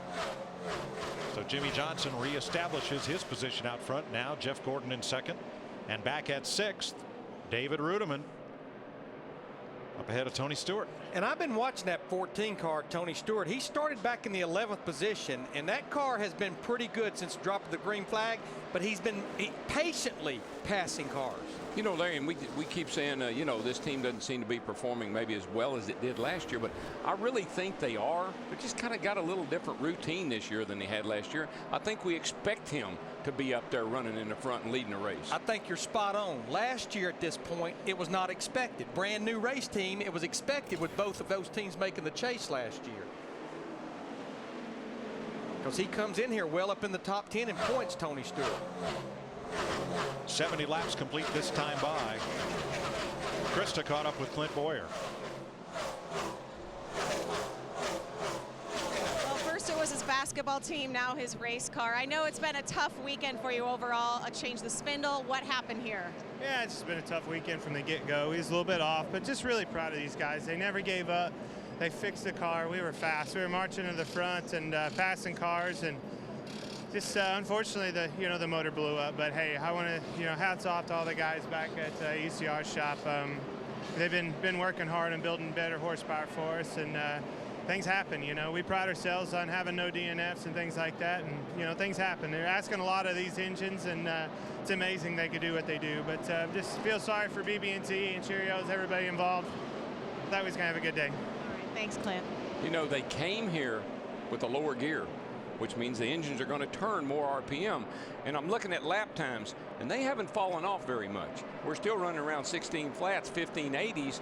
That means you're turning that engine about 98, 9900. The pace is definitely faster than it was in yesterday's practice. Well, remember, it was very hot and sunny yesterday, very cool and overcast today.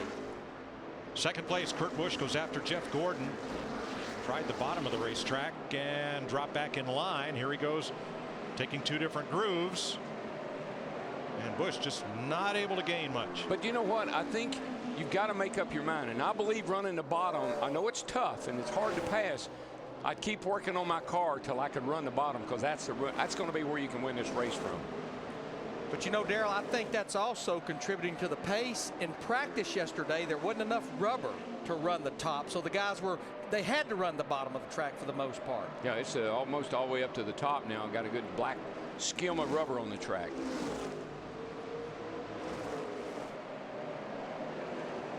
Now, if these two keep discussing second place, David Rudiman is going to reel them in. Rudiman has driven away from that Montoya, Logano, Stewart, and Biffle battle behind him. You know what's amazing with those two guys battling for second? Of course, they have more wins than any of our active drivers at 5 apiece, Jeff Gordon and Kurt Busch. And I look up there at Jimmy Johnson leading the race. Jimmy has 16 starts here. He's never won here. And he said he tried for about 3 or 4 years to come here with Jeff Gordon's setup. Why not? Man's won here 5 times. Finally, a year ago, they decided that was not working for Jimmy Johnson's style. They went a totally different direction last year. And the other thing that I heard him say, Larry, was that this track didn't fit his rhythm. That he couldn't find the rhythm at this racetrack. And that, as a driver, I know exactly what he means. And I just can't figure out how to drive in, where to get the gas, where to get the brake. drive in too hard, don't get in the gas quick enough. It just hadn't figured that out. But today looks pretty figured out right now. Mark Martin in the 5 makes the pass on Brad Keselowski, but Matt, I'm impressed with how well Keselowski is doing on the tires with which he started the race. Different pit cycle, Mike, and you're just exactly like Brad Keselowski. He's impressed with how well that car has drive off right now on those older tires. Yes, they're a different pit cycle, hoping that it all cycles out so they're back up front, but that track position really has paid off. You know what else I think's paid off, Larry? You see what's on the hood of that car? How many of those are out there? Basically, Penske is Dodge, Dodge is Penske. Yesterday, Penske's cars 1 and 2, Dodges. Today, I mean, if you don't have anybody to compare to, you know, engine-wise, car-wise, or anything else, you're almost on an island by yourself. Sometimes that's bad. Sometimes it's good. Hey, boys, we're going short track racing again next week. Look at there, Martinsville. Play Earl's paperclip. My second favorite track. You know, Mike and Darrell, this car I've been watching closely since the drop of the green flag. Greg Biffle in that 16. Now, Keselowski is our biggest mover since the drop of the green, but it was through strategy. But this race car here, Greg Biffle, he started 25th, Steve. He's about to crack the top 5. He sure is, Larry. He says the car is really good and he can run to the bottom of the racetrack. These cooler temperatures, overcast skies are helping him a great deal.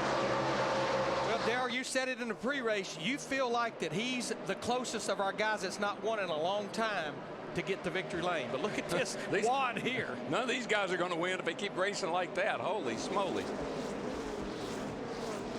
20's got a problem, it looks like. Krista. Yeah, remember, he was too loose at the start of this race. They tightened him up, and they went too far. Joey falling off the pace, complaining of a very tight race car. You can pretty much see it right there. He can't get in the throttle and stay. And look at David Rudeman. He's all over this 24 car of Gordon now for third.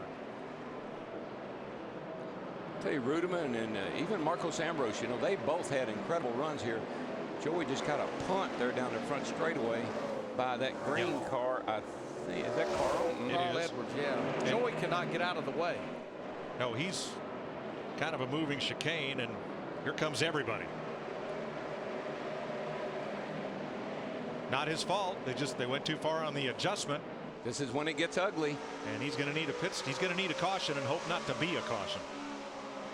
And you know, it's one of the biggest fears, I think, of a team, especially a crew chief, is if you're a little bit off on that first run when you take the green flag and the track kind of is green, is jumping the fence with your adjustment, panicking with the adjustment. Rudeman and Gordon for third.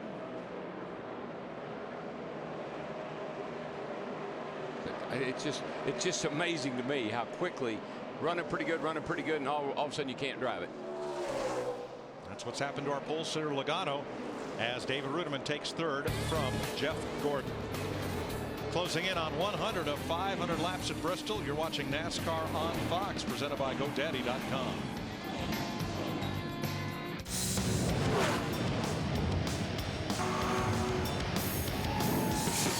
You're watching NASCAR on Fox.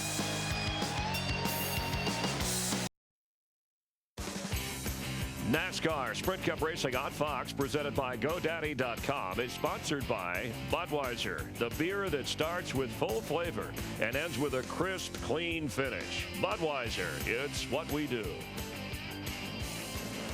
Stevie Waldrop, Jeff Hammond, and Darrell, one of his 12 victories at Bristol, driving for the legend Junior Johnson and rolling into victory lane in Thunder Valley. Watch this, Mike. Stevie's saying, do you know where you are? Are you dizzy? Well, and that question might well have been asked of Joey Logano just a minute ago. Fourth place here. Jeff Gordon, Greg Biffle fighting for fourth. Biffle's going to use Robbie Gordon's number 7 as a pick to take the spot. And here's Logano back on track after losing 3 laps with his green flag pit stop. We had he had issues. We knew that. And here I think he's got a tire down here, I'm pretty sure. And then gets clipped by Robbie Gordon trying to get to pit road. Got to get in, got to get in. And that's a commitment cone violation right there. Oh, by the way, there's a commitment cone. Oh, by the way, we're under green, and he's pitted on the front stretch, not the back. Yep. And that's the one difference, green versus caution, is under green, you pit, you enter and exit on your side. You don't treat it as one pit road from turn 2 to turn 1. And if it makes him feel any better, and it won't, Jeff Gordon's done that. Mark Martin's done that. As a matter of fact, Mark Martin pulled in before the race was over here a few years ago. So this place, it does scramble your brain. And the spotter said, I tried to tell you, but you were talking on the radio at the time. So only one person can talk at a time on that kind of system and be able to hear. So this was about 10 or 12 laps ago. Kurt Busch in lap traffic gets by the 48 car, takes the lead away, uses Robbie Gordon as a pick. I just think the 48 car right now is not good on the long run, and this has been a fairly long run. And that's shocking, Larry. Think about it. Yesterday, what did he do? He ran more laps than anybody. I think they were anticipating maybe that there'd be long runs today, and they wanted to have their car right, but looks like it falls off after about 40 laps. Jeff Gordon backing up to Juan Montoya now, who is the 7th place car going for 6th. Matt? Mike Gordon is quickly dropping. Reported to Steve Letarte that the car, after that last restart, is really losing the back end grip-wise. Since it's really swinging around, we're going to have to make some big changes when we hit pit road next. Now, I want to go back to the 20 car situation because Rudeman in trouble on the backstretch, Larry. Excuse me. All right, Dick Bergman, I think we're wearing tires out right now. I think that's the problem that's going on possibly. Not with Rudeman. He has just dropped a cylinder. What a shame. His lap times had been as good, if not better, than the leaders. When he was out in the open, he had gone all the way from 10th to 2nd, and he is headed pit side. I got to tell you, that extra gear that they came here with, in my opinion, is over revving these engines and blowing them up. Yeah, that's 10 points, so it's probably well over 300 RPM. And if you're running fast lap speeds like we are today, because it's a little cooler overcast, that could be the problem. Hamlin in the wall off turn 2. That will put out the caution flag as Denny Hamlin got up down the right front, Mike. There's the answer. Well, what I just wanted to say is they tightened Joey Logano up. The car was pushing, which is hard on the right front tire. Chris Devoda had told us during the commercial break that they wore the right front tire slam out. Let's have a look at Hamlin's crash. He comes in from the right side of your screen on the bottom, straight up to the top, into the barrier hard. Yeah, that's a heavy hit right there. That'll do a lot of damage. It's caution flag number 3. This is Denny's rear camera. Inside, we just blew a right side. Pit road's open, Steve. Jimmy Johnson's been dropping back Mike Joy. He says his car has been getting a little too snug in the center. That's hurting his exit. They will make a chassis adjustment. Dick. Kurt Busch pits out of the lead with a race car that is handling so well. No wrenches go in the back window. They have an easy out here. No one is parked in front of Kurt Busch, so he'll never get trapped. Matt. 24 crew guys on the wall waiting for Gordon. An air pressure change called by Steve Letarte. Look, yep. Gas man Chris Hurd making a chassis adjustment to try to tighten up this race car. Krista. Juan Pablo Montoya saying his car does not aim in the middle. Brian Patty said, do you just want air pressure or an adjustment? They are going to give him a wedge adjustment, and he has a gift with the 66 out and the 20 already stopping. He has smooth sailing out of his pit stall. Kurt Busch will lead him off pit road. Greg Biffle, Jimmy Johnson, Montoya. I'm going to tell you who this worked out perfect for is Brad Keselowski. He finally gets to make a pit stop there, and he's in the top 10.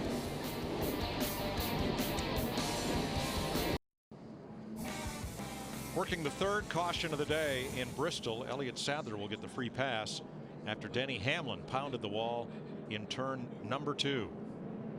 120 of 500 laps complete.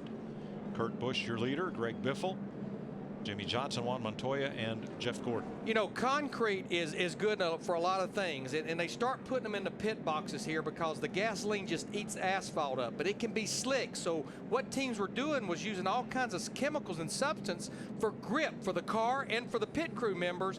But NASCAR made a rule a few races ago, you can't put chemicals down. You know, they were putting VHT and everything else. Simple formula, if you'll put it in your body, you can put it on pit road, and we're being told most of this stuff they're putting down is like soft drink syrup that's real tacky and real sticky. Look at these guys, though. They didn't worry about the car. They just worried about the pit crew being able to get around the car. You know, I've been saying for a long time, Darrell, when will somebody build a street car that has 300 horsepower and gets 30 miles per gallon? Well, there it is. Ford's new V6 in the 2011 Mustang, 305 horsepower, 31 miles per gallon highway.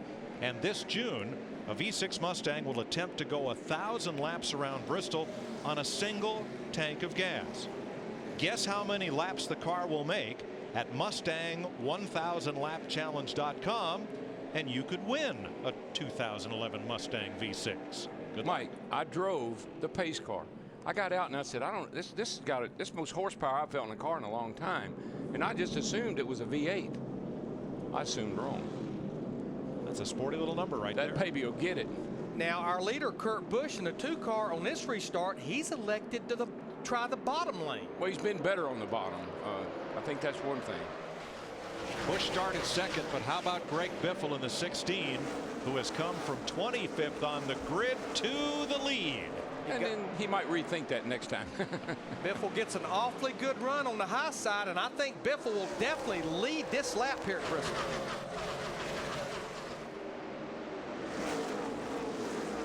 Well, the bottom lane has worked well for Kurt all day. It's just that top lane on fresh tires at least has worked better for Jimmy Johnson and now Greg Biffle. Dick?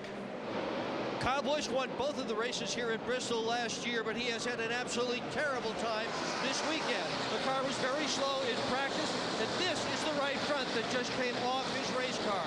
He has said the car is just the way it was in practice today, that the right front simply has no grip. The rear end is trying to turn the car instead. You gotta have any kind of, you gotta have any grip with tires like that. Yellow is out. Raindrops. A lot earlier than expected.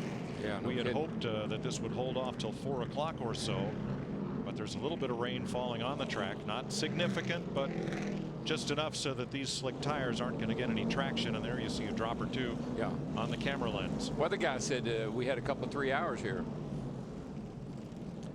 Clarify who the weather guy is. It wasn't Larry Mack this time, was it? No. Rick, the weather guy. Dadgum. You know, there's some light colored sky and a little blue off to the horizon in at least one direction. So see if we can get this back underway pretty quickly. Fourth caution of the day for a little bit of rain here in Bristol. We're at a quarter of the way home.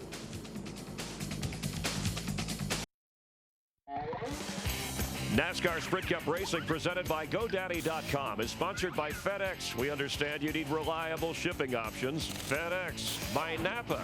Napa know-how. And by AT&T. A better 3G experience. In Bristol, Tennessee, we're live in time for an AT&T race break with Jeff Hamm and Chris Myers from the Hollywood Hotel, and some raindrops falling here. You know, last year's race, the entire race, we had a total of 13 lead changes. We've already had 12, and we've gone 130 laps so far. We've seen some great aggressive racing right now. I don't think we've seen a lot of guys kind of like going and coming. I think that's the same thing we're going to see the rest of this race. There's going to be a lot of guys still we haven't heard from, like Kevin Harvick. And Greg Biffle, the leader. Jimmy Johnson's led the most laps, but rain, a factor on the pre-race show. We thought we'd get through it. We welcome in Rick Dickert, our Fox Storm Scout from the Fox Storm Scout Weather Center with his weather machine. I don't know if you have a fuel-injected Doppler or what there, but the question, I guess, fans watching. That's right. Rick, how long is it going to last here? It's falling outside right now, but it's intermittent at the moment. Should be light. It should continue light, as you just mentioned there, Chris. We'll look at the radar here, and it's this batch right here that's pushing through the Speedway area. I don't anticipate this shower lasting more than about 10 or 15 minutes. A little bit to the west and to the south, we're seeing a little bit of a dry slide here. So hopefully that will allow the race to continue for another hour or so. But there is a lot of light stuff to the south and a little bit further to the west. So we could be in for a couple of showers like this on and off through the race. But the bulk of the heaviest, persistent rain is still a few hours away. All right, Rick will be keeping an eye on things. It's a concrete track. It drains well, or fast, I should say. Well, I think the key thing is right now NASCAR has put the dryers out on the racetrack along with the stock cars because of the fact that as long as these cars are going around, the heat off the headers will also help keep the racetrack dry. So they're blowing the racetrack, getting it dry, getting it cleaned off, and all this right here should help get us back racing quicker. Under our fourth caution, we mentioned 12 lead changes. Joey Logano started on the pole. And the past two race winners of the season, Kurt Busch and Jimmy Johnson, battling and jockeying for position. And as we said, Jimmy Johnson has led 77 laps. Kurt Busch has led 39. Clint Boyer with some engine trouble. Yeah, he was totally unexpected about this, fourth in points, but you can see that he had a big explosion underneath that number 33 hood. And then tire problems for Logano. Yeah, he runs over something and gets clipped coming into pit road, but he comes down the wrong way, loses a lot of ground, finds himself back in 36th position. His first career pole, and then Denny Hamlin, part of Joe Gibbs Racing, also with a tire problem. Chris, it looked like a hard lick, but he's still out there running in 30th position on the lead lap.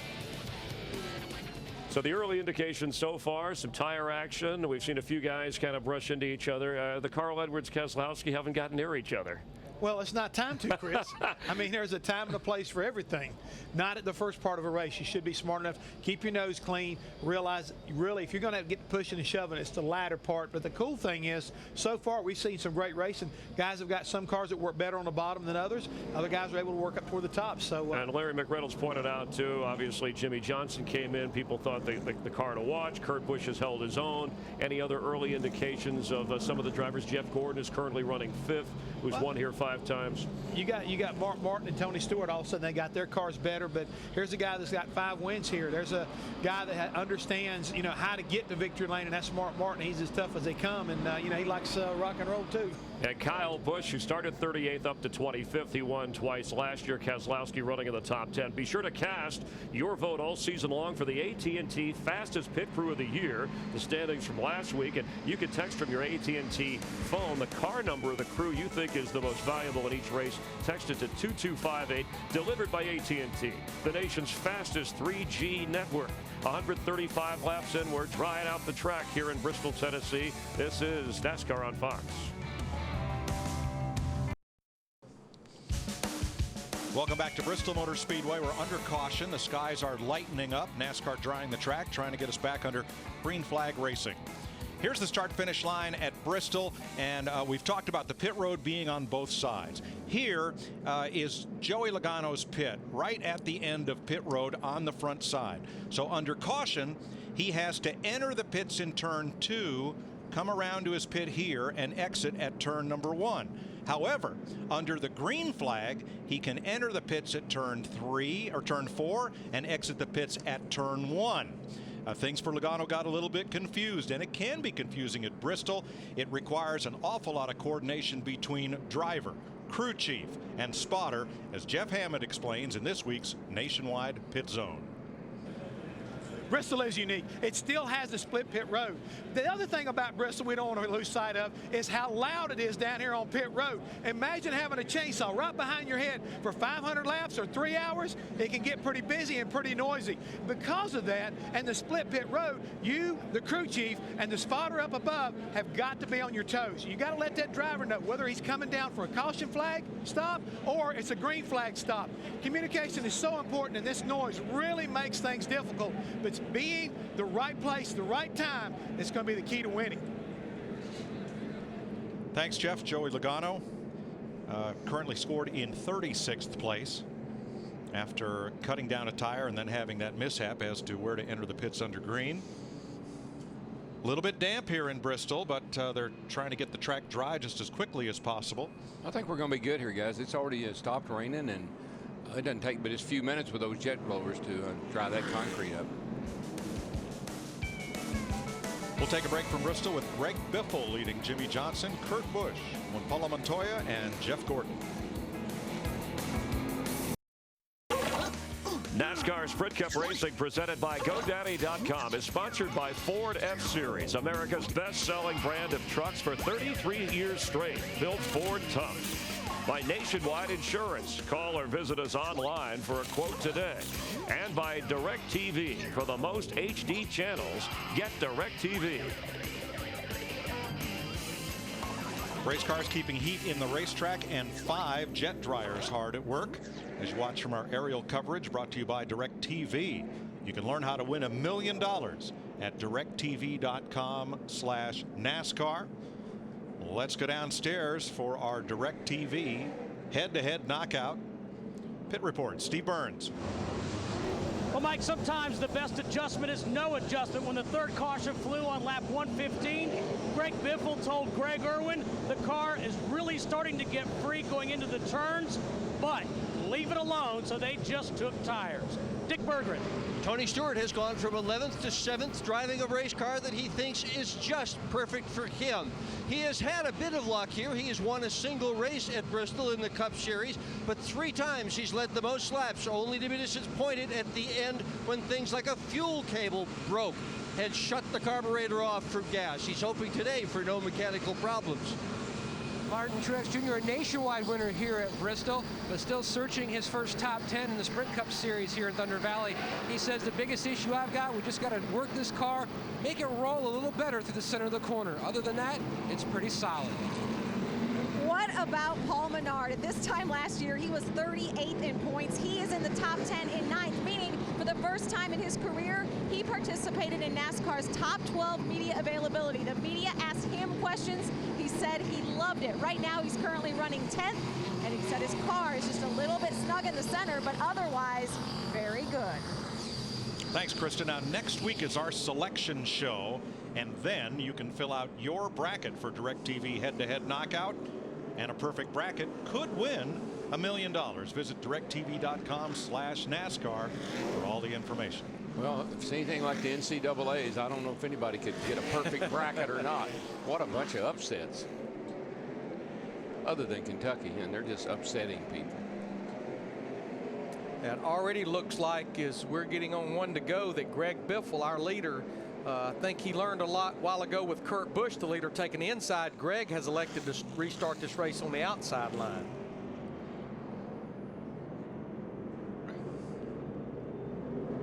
They're going to add 1 lap to clear the track of the jet dryers.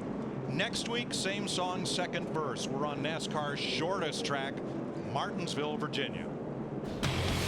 Love this place. Drag strip straightaways, little track, a lot of smack, little Martinsville contact. You got a man up there, boys. You go in the corner like a gentleman. You come off the corner like an animal.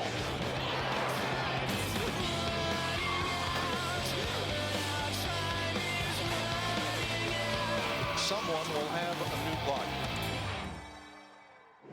Next Sunday, noon Eastern, NASCAR on Fox, where they've been racing since 1948, Martinsville, Virginia. And somebody wants to win this race. This is the last race with the wing. Martinsville will be the first race back to the conventional rear spoiler. What you want to do at Martinsville is clean everybody's clock. And take one to the house, too. Regan Smith got the free pass on this. Caution for rain. We are good to go. The Ford Mustang safety car heads for home. Greg Biffle, Jimmy Johnson will lead them down for this restart with 354 laps to go. Whoa. That was a bit of an unusual restart. I think the 16 started to go, woed up a little bit, and that really messed up Montoya, but the 16 benefited from it. Short tracks, they call that a Texas restart by the leader, Darrell. I don't know why. No, A.J. Foyt. I used to think about A.J. He didn't like those Texas restarts. May have come from him. I think that means it's a jackrabbit, you know. Mark Martin making some noise on the outside as he tries to overtake Kurt Busch for 4th place in that green number 5. Well, they have helped that car a bunch. Every pit stop, they have made it better and better and better. He gets a run on the high side. He'll take 4th away from Kurt Busch in that 2 car. Mark's car was just really tail happy, jumping out from under him off corner earlier in the race, but it looks hooked up now.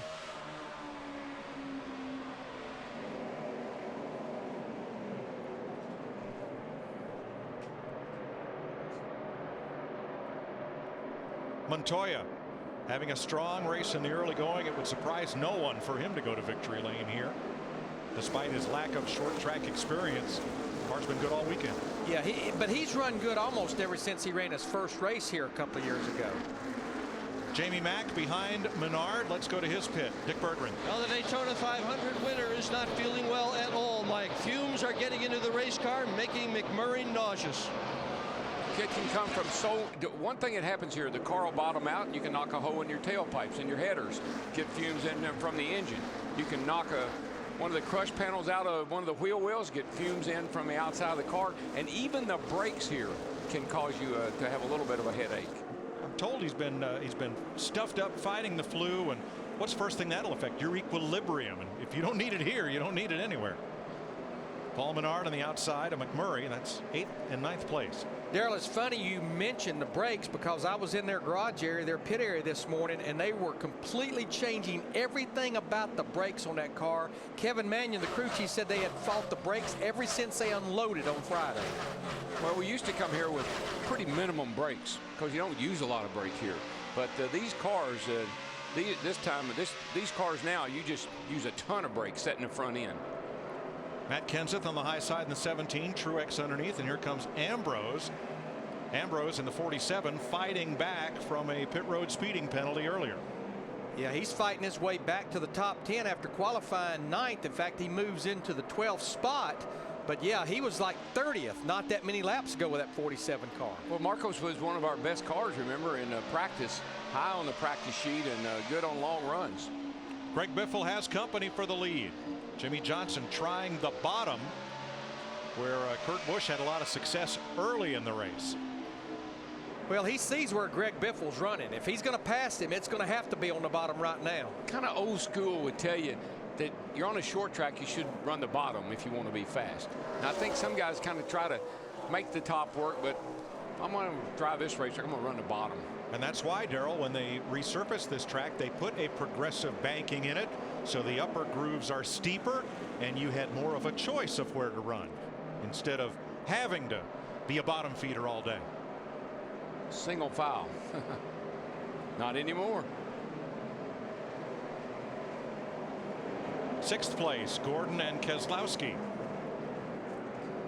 And I'm going to tell you, we still are a little ways away from halfway, but the call of the race right now goes to Jay Guy, the crew chief for that 12 car, when he left him out back on lap 40 on that first caution and ran 116 laps before they made their first pit stop. They got that track position, and now they're keeping it. And Jay Guy, you might say, who is Jay Guy? Where'd he come from? Well, he was the crew chief on the 78 car last year, but Brad said he and Jay, when they go test or when they do some nationwide races or some of the truck races, they kept running into each other and exchanging ideas, and they really started to connect and say, you know, we should try to work together. Brad actually chose him to be his crew chief.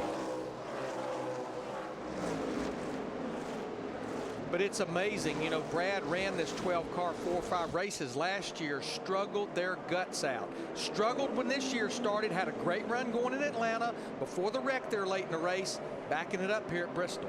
Brad started off pretty much that way last year in the Nationwide Series, if you recall. Got in a number of wrecks, had a number of problems, took him about 5 or 6 races before he got his legs under him. I think he's going to be okay.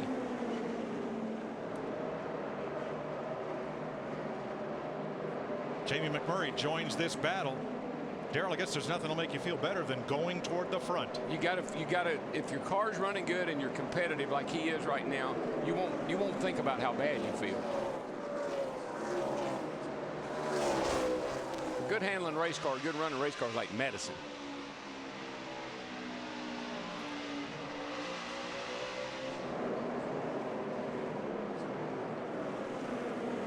Tell you what, Jamie McMurray may be feeling sick, but he continues to move forward with this one car as he just got him another car as he's battling Jeff Gordon in that 24. This is a battle for 7th. And look at Truex in the 56 car. Boy, right there, Jamie would love to be able to just go up just a little bit. He's going to be able to this time. Pick up so much speed when you come off the corner and let the car go all the way out to the wall. It really bogs you down when you got to stay down low underneath somebody. What an awesome shot there out the front of Truex's car. You know, we're going to see a lot of Marcus Ambrose today. Anybody who can get from the back of the pack with a penalty back up into the top 10 that quickly is going to be a car to watch. Just think about his 2 races here last year. He finished 10th a year ago. Most of the race was on 7 cylinders as Montoya in the 42 car just takes second place away from Jimmy Johnson. And now Johnson falling into the clutches his teammate Mark Martin. It looks like that the 48 car once again is only good on the short fresh tire run. Krista, how about the 42? Well, you mentioned how good Montoya is here with limited short track experience. He told me this weekend, I actually really enjoy racing at Bristol. I found it intimidating at first, but I caught on to it pretty quickly, and that's what he's doing today. He's up to second, Matt.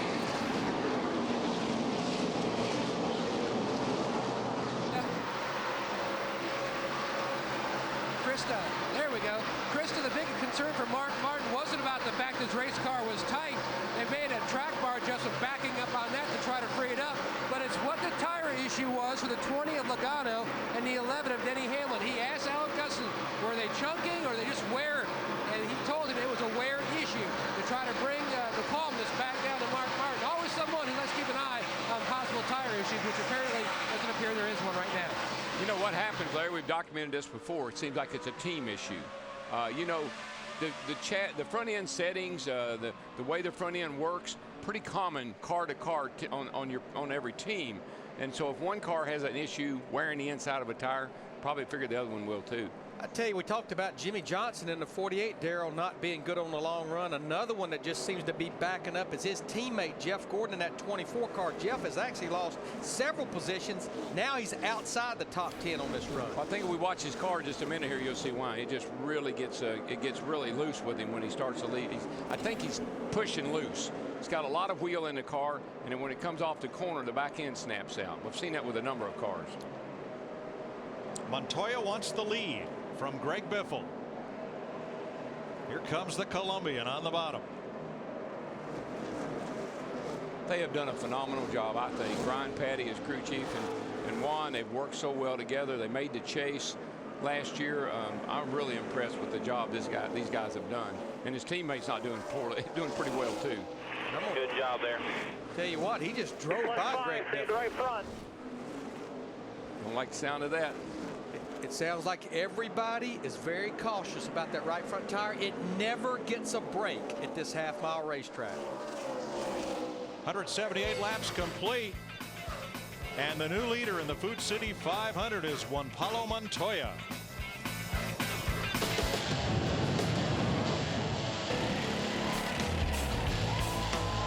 The gloves are off. You're watching NASCAR on Fox.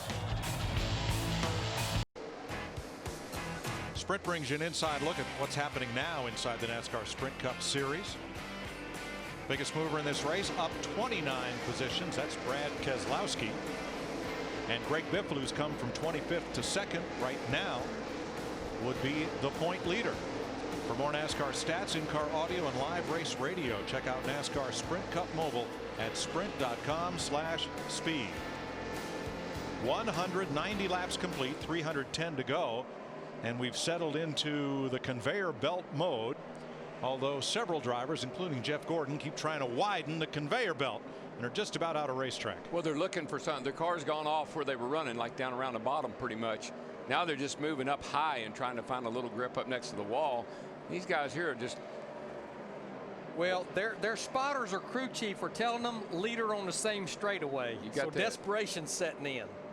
And like I told you a while ago, the worst thing you hate to hear is don't let that guy hold you up. Now you see that Montoya's 42 is only about 2 seconds behind that pack, trying to put them a lap down. And a coming.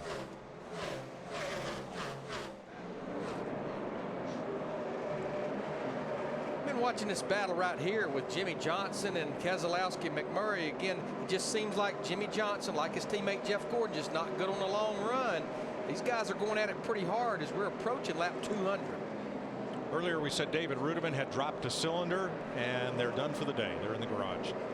Joining Eric Almirola, Clint Boyer with engine failure, Michael Waltrip, Dave Blaney, and Joe Nemechek. The car is out of the race. Larry, guy, I've just been kind of watching quietly, as you say, work his way up to the front is that 5 car of Mark Martin. He's sitting there in 3rd place and he's clicking off some pretty sporty lap times right now. Look at this, Greg Biffle, a 16 car. I think Montoya saw early in the race. This is something we would have never seen Montoya do the first 2 years. Biffle caught him. It's like, you know what? I'm not going to fight the issue because that green car, that 5 car, Mark Martin's getting bigger and bigger. Yeah, Mark's there. And I think the other thing, Larry, is these guys are well aware of using that right front tire. And if you got to drive the car a little harder than you think you need to right now, you might just use your head and back off a little bit. Montoya's had 6 races here. His best finish was 9th in this race 1 year ago. And to your point, Darrell, remember Montoya said something about the right front tire on the radio just about 20 laps ago when he took the lead. You can feel, you know, you can't always feel the right rear going away, but you can feel that old right front going away.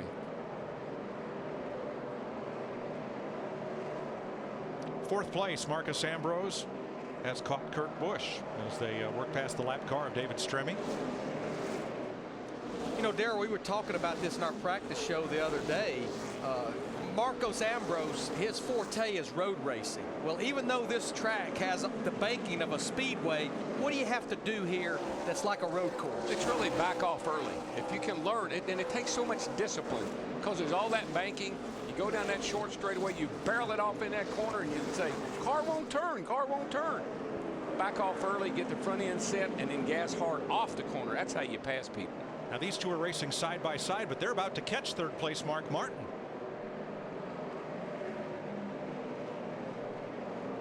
I tell you, Mark is getting it on right now. I tell you, you got to watch old Mark Martin when he's this good this early.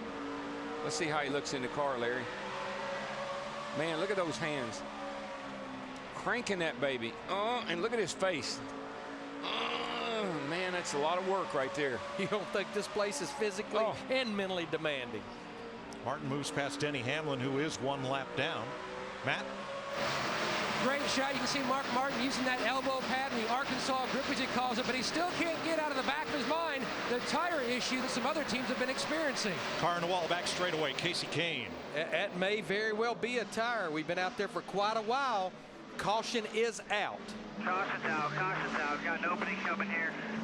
Steve? And Mike, Casey Kane has been complaining about his brakes vibrating horribly since about lap 100. He also said moments ago he was concerned about that camber and that right front tire. Might not be in the brakes, it may be the tires. You get a little chunk out of your tire, it'll vibrate. Here comes the number 9 in from the right side of your screen. I don't think he ever hits the wall. I think he gets mighty close. Boy, he did, but you could see that thing just take off right there in the middle of the corner. It was the best place it could be, right in the middle of the corner, and he hadn't gotten back to the throttle yet, so that really worked out well for him. Inside, still a lot of them coming here, bud. A lot of them coming. It works out better for Denny Hamlin, being the first car 1 lap down. Hamlin will get the free pass. Pit road's open. Steve. Mike, for the second consecutive pit stop, no adjustments for the 16 of Greg Biffle. Loves his car the way it is right now. 4 tires for the Biff. With David Rudiman out of the race now, Kurt Busch has an easy in as well as an easy out. He's described the behavior of the car to Steve Addington, his crew chief, and told him, do whatever you think. And Addington called for a change in the back. Matt. Mark Martin's car is great on the first part of the run, but then it goes to the tight side. They're going to make a chassis adjustment and an air pressure adjustment. Mark is concerned once that car goes tight just how much he's abusing that right front. No chassis adjustments needed for Juan Montoya. His car is good. They were just worried about having him a little too tight in the center, and you heard him talk about protecting that right front. They needed it. There is a little bit of cord showing. I see the right front coming off. The crew looking at it now, but his car is good. And Montoya first off pit road ahead of Greg Biffle. I think pit selection is what did that. He's pitting right down near the exit of pit road, barely nips Biffle off the end of it. That's a happy group trying to help Montoya win his first NASCAR oval track race.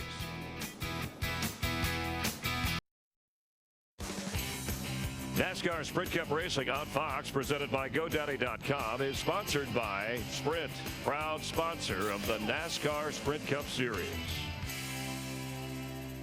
Getting ready for the restart, 291 laps to go. Juan Montoya outside of Greg Biffle, 291 to go. 209 complete. And Montoya, whose best short track finish in 18 races, third at Martinsville last October, brings him down for the restart.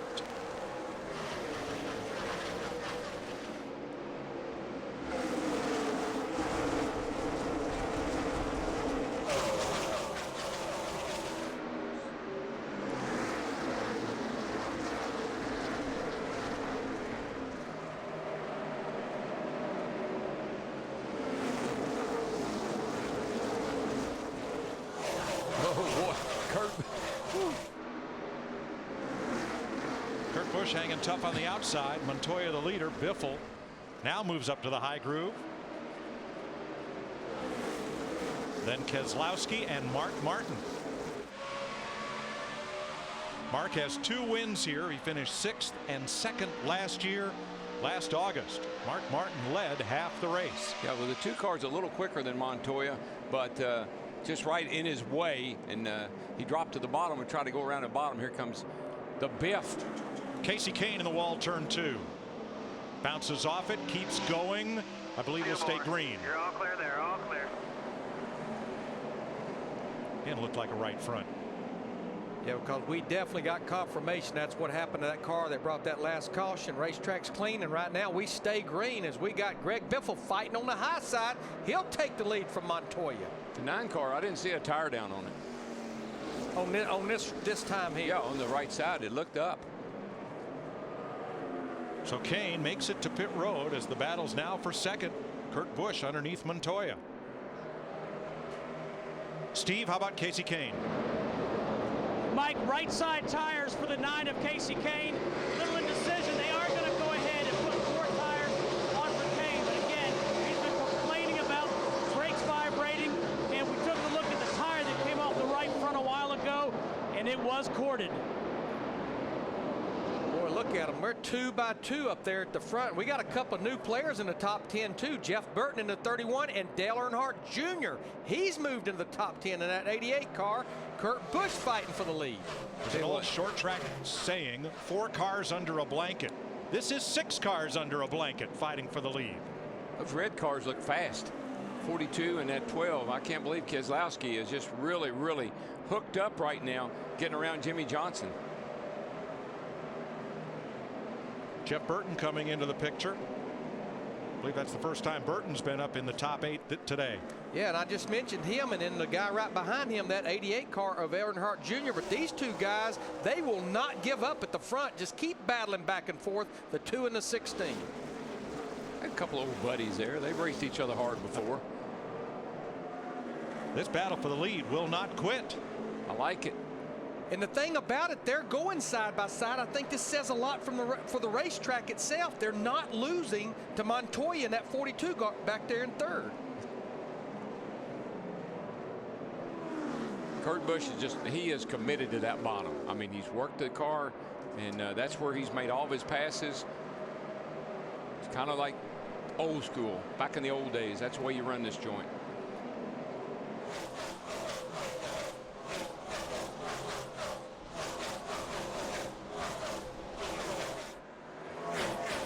Guy with pretty good handle on everything right now, though, is that old 5 car. Mark's car is really good, and it's good on the long run. It gets better as he goes along. He's by far the best Hendrick car on the long haul. Look at him drive up under Montoya there. Can't quite make the pass, but getting it done. Just behind him, the 48 of Johnson has had such a good look at Keselowski's bumper. He's tired of that, goes for the middle. As you watch from Dale Jr. He's all 3 lanes. Krista. Dale Jr. thought his car was disconnected earlier in the weekend, but he loves this racetrack. They scuffed the wall a little bit happy hour, so the crew had to do a little extra work. But really, all of their adjustments today have been air pressure. This is Dale Jr.'s best average finishing track. Because of this concrete surface, and it actually has the seams. We saw Mark Martin describing that yesterday. You always hear the drivers say, my tires feel like basketballs. So you make more adjustments to that car through air pressure than anything else about it. It's one thing, again, I know I keep saying I've driven the track, but the bottom right down there where Kurt Busch is running is real chattery. Pop, pop, pop, pop, pop, pop, pop, just like you'd expect concrete to be. And that's why a lot of guys have trouble running that bottom line.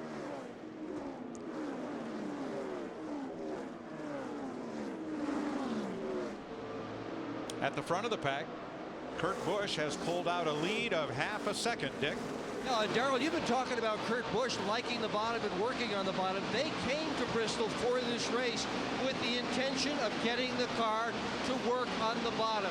And during much of practice, that's what they were focused on. They figured if they could get the car to run at the bottom where few of others were able to run, they'd have a huge advantage. Mark Martin working the bottom, putting those right side tires just in that black. Martin telling Alan Gustafson, keeping in mind of how this racetrack is changing, the car much tighter earlier on in this run. Thanks, Matt. Casey Kane has gone behind the wall. They have the hood up on his Budweiser Ford. And evidently, when he blew that right front tire, that he did some damage or something to some of the right front suspension. Yeah, when he went by, you know, it looked like he had a flat tire, and that's what caused that second time into the pit road. His tires were up when he went by here. Jeff Burton in the 31 won this race 2 years ago, leading a 1-2-3 finish by Richard Childress Racing, the only time that one team has occupied all the top 3 spots at this racetrack. Kind of figuring that people like Mark Martin and Jeff Burton were just coming up on halfway. Start to talk about them along this time of the race. They understand the concept. It's 500 laps. 233 complete. Kurt Busch leading. You're watching NASCAR on Fox, presented by GoDaddy.com. NASCAR Sprint Cup Racing on Fox is presented by GoDaddy.com, where you can make the web your domain with a .com name for less than $1 a month. That was the front stretch in 1966. In that concrete building was NASCAR radio and public address. This was the back stretch where people sat up on the hillside. Just a few seats there. And look at the back straightaway at Bristol today. Capacity of 165,000 seats. A lot of folks today perhaps scared off by the rain. That backstretch area about half full. The front stretch pretty well packed as they work their way around the Bristol Motor Speedway. Still 100,000 people or plus. As Kurt Busch leads Greg Biffle by 1.5 seconds. Mark Martin, Montoya, and Jimmy Johnson the top 5. New name in the top 10, Brian Vickers. In the number 83 Toyota has just passed Tony Stewart to move up into 10th place. Yeah, he's been marching forward since the drop of the green flag. Started 28th. You know, Brian has never had a top 10 finish at this half-mile racetrack. Had a good run at Atlanta a couple of weeks ago. Now to pick up on the Brad and Carl show.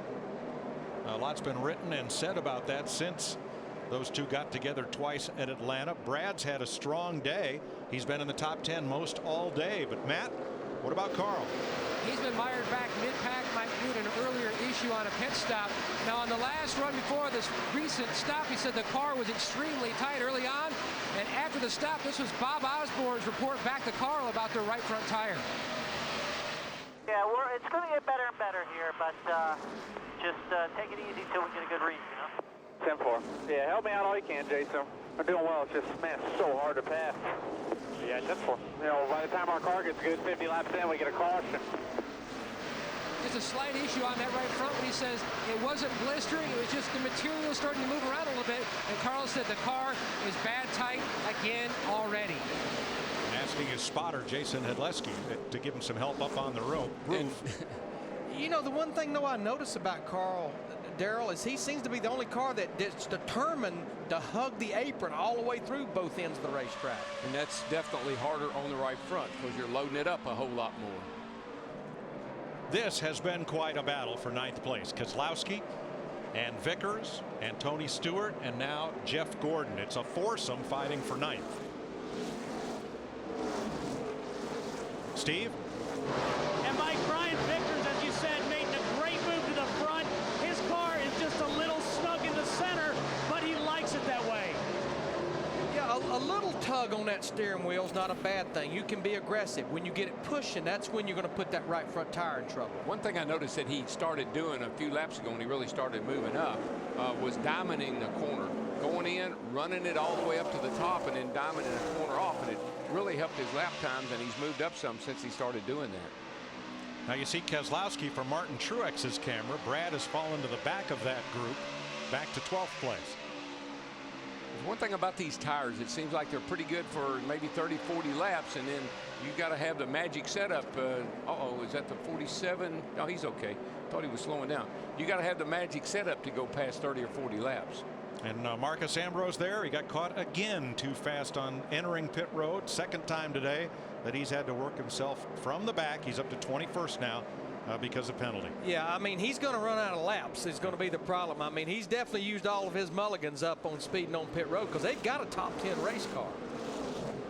Now, our points leader, Kevin Harvick, in the 29 right behind him, Kevin had actually made a run up toward the top 10 or 12. Of course, Kevin started back in the 33rd position, but it's almost like the racetrack is going through a transition right now, and some people that were good, they're starting to lose it just a little bit. And unless you're thinking rain's in the, coming here shortly or soon before the race ends, we're only halfway. We're 8 laps past halfway. So whatever issues you got, get them fixed now, you'll be good at the end. Truex moving past Keselowski. That's 12th place. Paul Menard looking in, and the 39 of Ryan Newman. Menard kind of fell off he was running really well up well in the top 10, but he's sort of fallen back here lately.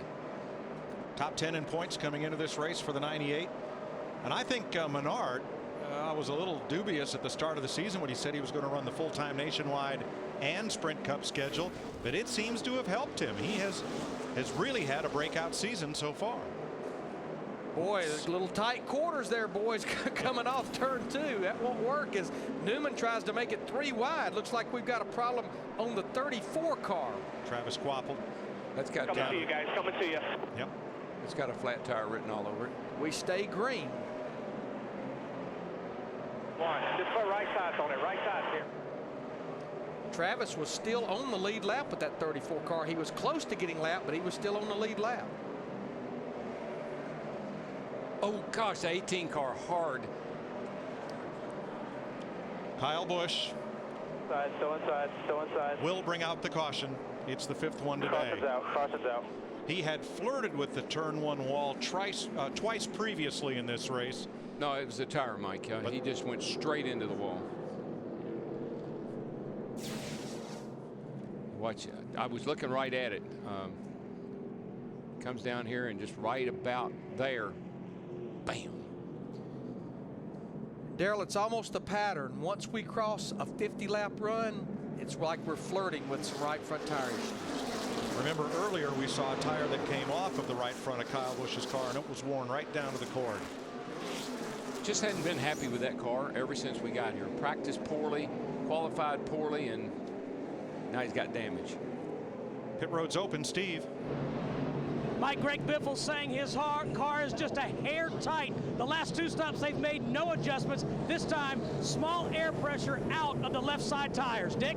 At his best track, Kurt Busch is having a terrific day. He's won here 5 times and just told the crew that the car is so good, make no changes on it on this pit stop other than 4 tires and gas. Matt. Seems like Mark Martin's been holding station in 3rd for much of the race.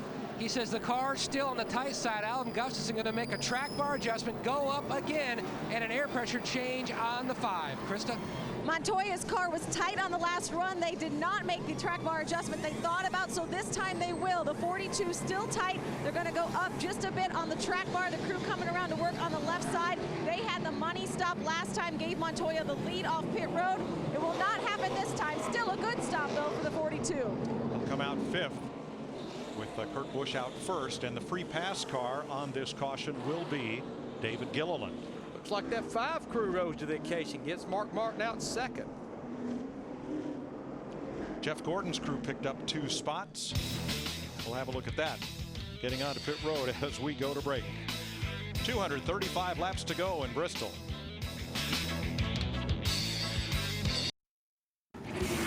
NASCAR Sprint Cup Racing presented by GoDaddy.com is sponsored by KFC's new Double Down Sandwich. So much chicken, there wasn't room for a bun. By Chevy, every model is backed by a 5-year, 100,000-mile powertrain limited warranty. And by Cobalt Tools. Cobalt, the next generation of tough tools.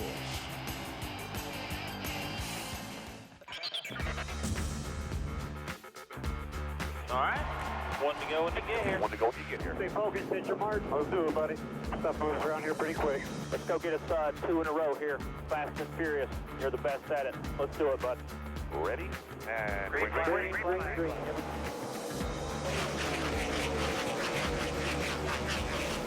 Getting ready to restart after the 6th caution flag of the day. This one for Kyle Busch, who continues. Actually, all the Gibbs cars have had problems with the right front today. Denny Hamlin hit the wall in turn 2. So did Logano, and Kyle Busch in turn 1. It's a baseball bat that you use to pry that fender off with. And if you think about it, the Gibbs cars, they were one of the organizations having issues at Atlanta. Much different racetrack from Bristol a couple of weeks ago with those right front tires in general. Logano, the pole sitter, now in 33rd position, and Denny Hamlin is back on the lead lap. He's in 19th. Pretty nice recovery for that bunch. Who's the only Daytona 500 two-time winner that has his own variety show? That'd be Michael Waltrip, and you'll see him host Fast Track to Fame with a new episode this week that was shot here in Thunder Valley. NASCAR Nation's next great superstar. You could see it soon. And this week it's only on Speed. Check local listings for the start time in your area. America's most unique performers on Fast Track to Fame. Ready to go green. Kurt Busch, Mark Martin from 13th up to 2nd. Greg Biffle, Jimmy Johnson, Juan Montoya, the front 5. Jeff Burton 6th. Dale Earnhardt Jr., Jamie Mack.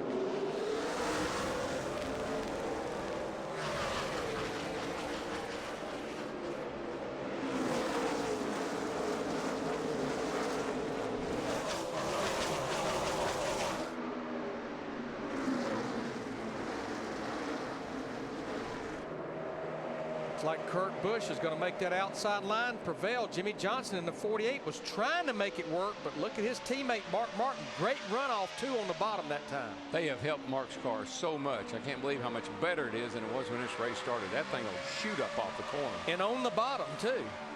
But Busch gets such a good launch off the top groove at the end of the corner. He is denying Mark Martin a chance to lead this race for the first time. Tell you what, on that restart, he took off like John Forso, didn't he? He's been paying attention to them drag racing boys. Casey Kane is back in the race, 58 laps down after making repairs. As I mentioned, that last run was a little over 50 laps. Dick Bergman was telling me, shooting me information, that the 2-car Kurt Busch's tires absolutely looked perfect after that run. No issues at all. That's what drives Goodyear crazy, though. You know, a bunch of guys have trouble, but a whole lot of guys don't have trouble. Kurt Busch in front of Mark Martin. Jimmy Johnson. Let's crank it up for a while.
Watching from Kevin Harvick, trying to chase down the 77 of Sam Hornish. Racing for 23rd. And Dale Jr. has been trying the inside on Montoya for 7th. He might make it work this time. He's got him. I'm going to tell you what, that's another car a little bit like his teammate Mark Martin. They just keep making it better and better every pit stop. This is something that has plagued the 88 team, but they continue to make progress now. Again, both cars, where they're so good, is from the center of the corner off. They really are accelerating hard with no wheel spin. Krista? Well, before that last stop, Dale Jr. had been complaining that his car was getting too loose and that it was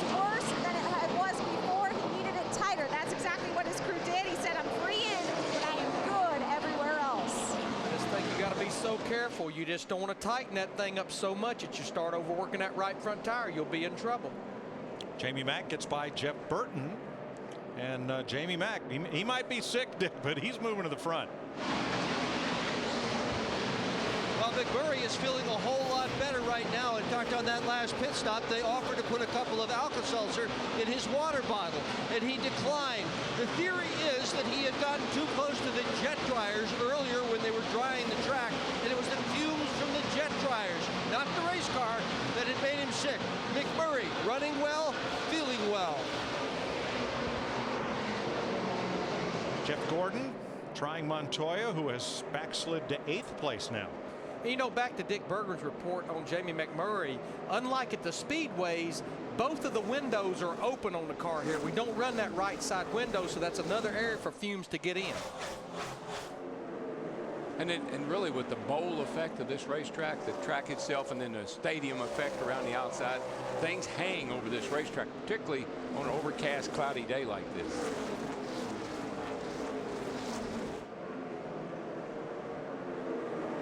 That's what used to be so tough here, was the carbon monoxide and the heat and everything that the driver breathed, and the dust and everything. But now these guys have these carbon monoxide filters. It's made all the difference in the world in how they feel when the race is over with. Dale Jr. just shot past Jeff Burton, and that moves Jr. up to 6th as we watch 3 of the 4 Roush Fenway cars in a row, led by Carl Edwards, who is 16th. Of course, Biffle is up in 4th. Yeah, we're approaching 300 lap mark, and we still have 29 cars on the lead lap. We only have 6 cars out of this race so far. Remember my FedEx understanding the race, average of 36 cars normally are running at the end of this race. They always find a way to repair them and get them back out there. Matt, how about Mark Martin? Well, Mike, he was telling his spotter, Jeremy Brickhouse, pass along a message to Busch. Let me lead a lap for my 5 bonus points, and I'll drop back, and we both can save our tires and not try to over-abuse our stuff, racing each other at this juncture of the race. His spotter said, I've passed it on several times. I don't know if he's gotten the message or not. Oh, I'm pretty sure he got the message, but I'm pretty sure that isn't going to fly. You know, they're not teammates, and Mark might do that for someone, but I don't think Kurt will. Might change his mind if Mark begins to pressure him, but right now Kurt's under no pressure from the 5.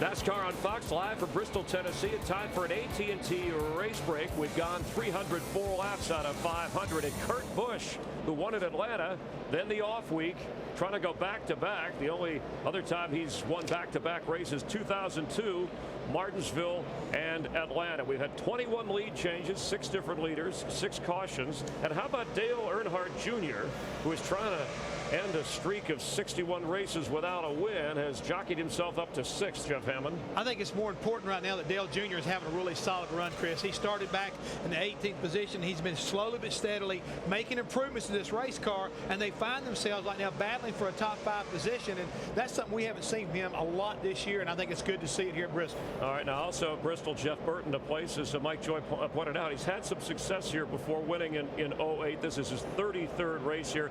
He's the kind of veteran driver who can endure a race like this, position himself just for the right time to make his move if he's got the car. And I'm glad you said it that way, because I talked to Jeff on the way to the drivers meeting this morning, and he said exactly that. He said, I'm trying to keep my nose clean to pass the halfway point and start trying to work my way up toward the front, and once again he's doing exactly that. That's the way you win here at Bristol.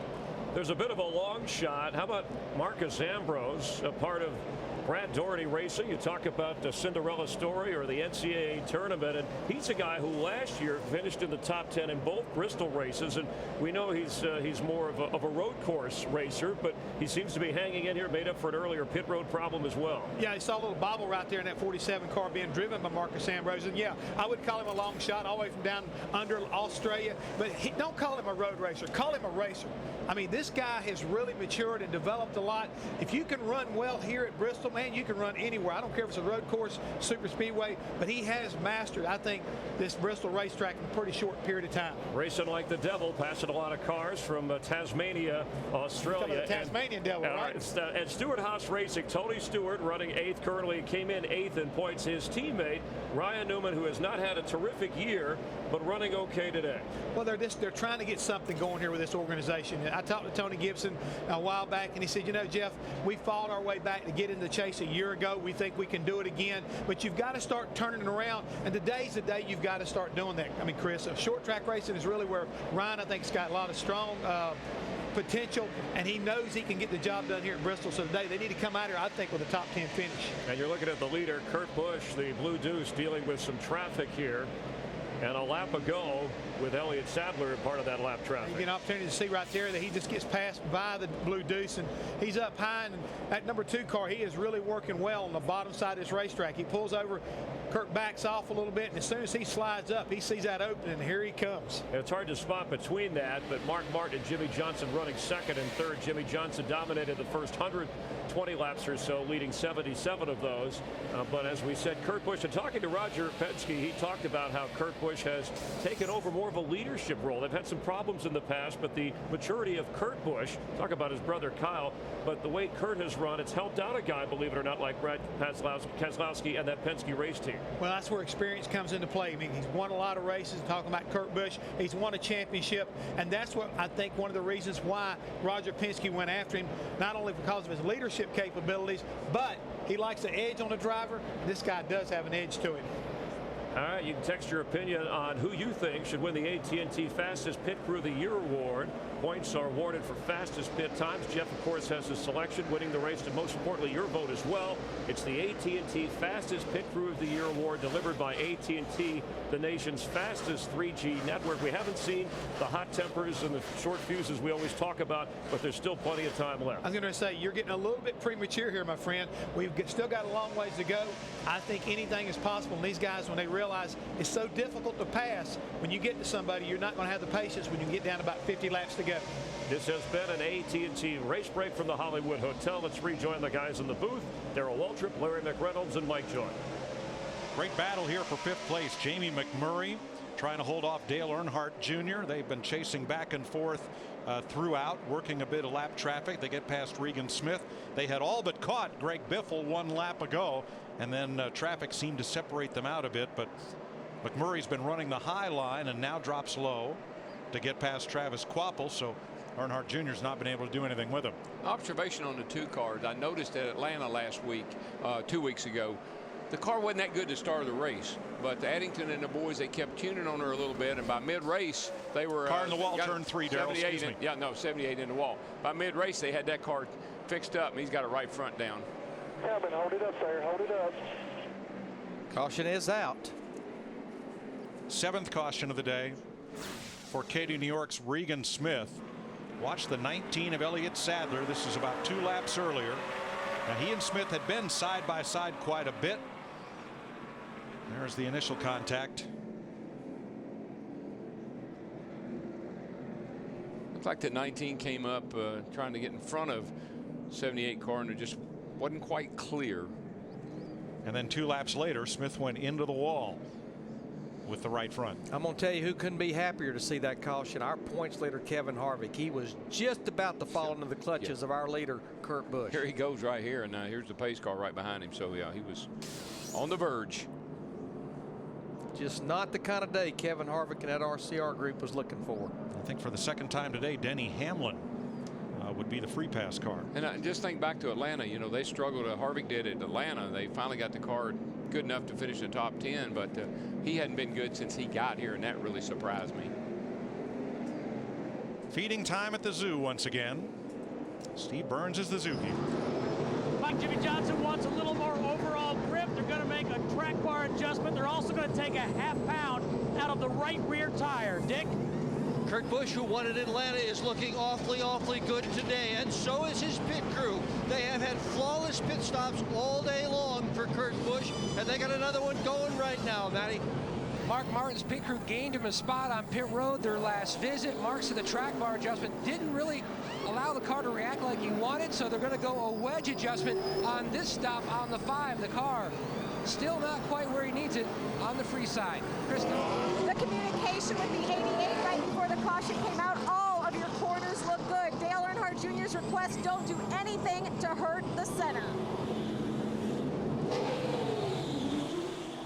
Kurt Busch will be first off pit road, and there's a log jam right behind him. I believe we had a little rolling of the dice by Todd Parrott, that 17 car. It did. You see 13 spots with Matt Kenseth. Going to do a little science project here with about 175 laps to go, see how it works.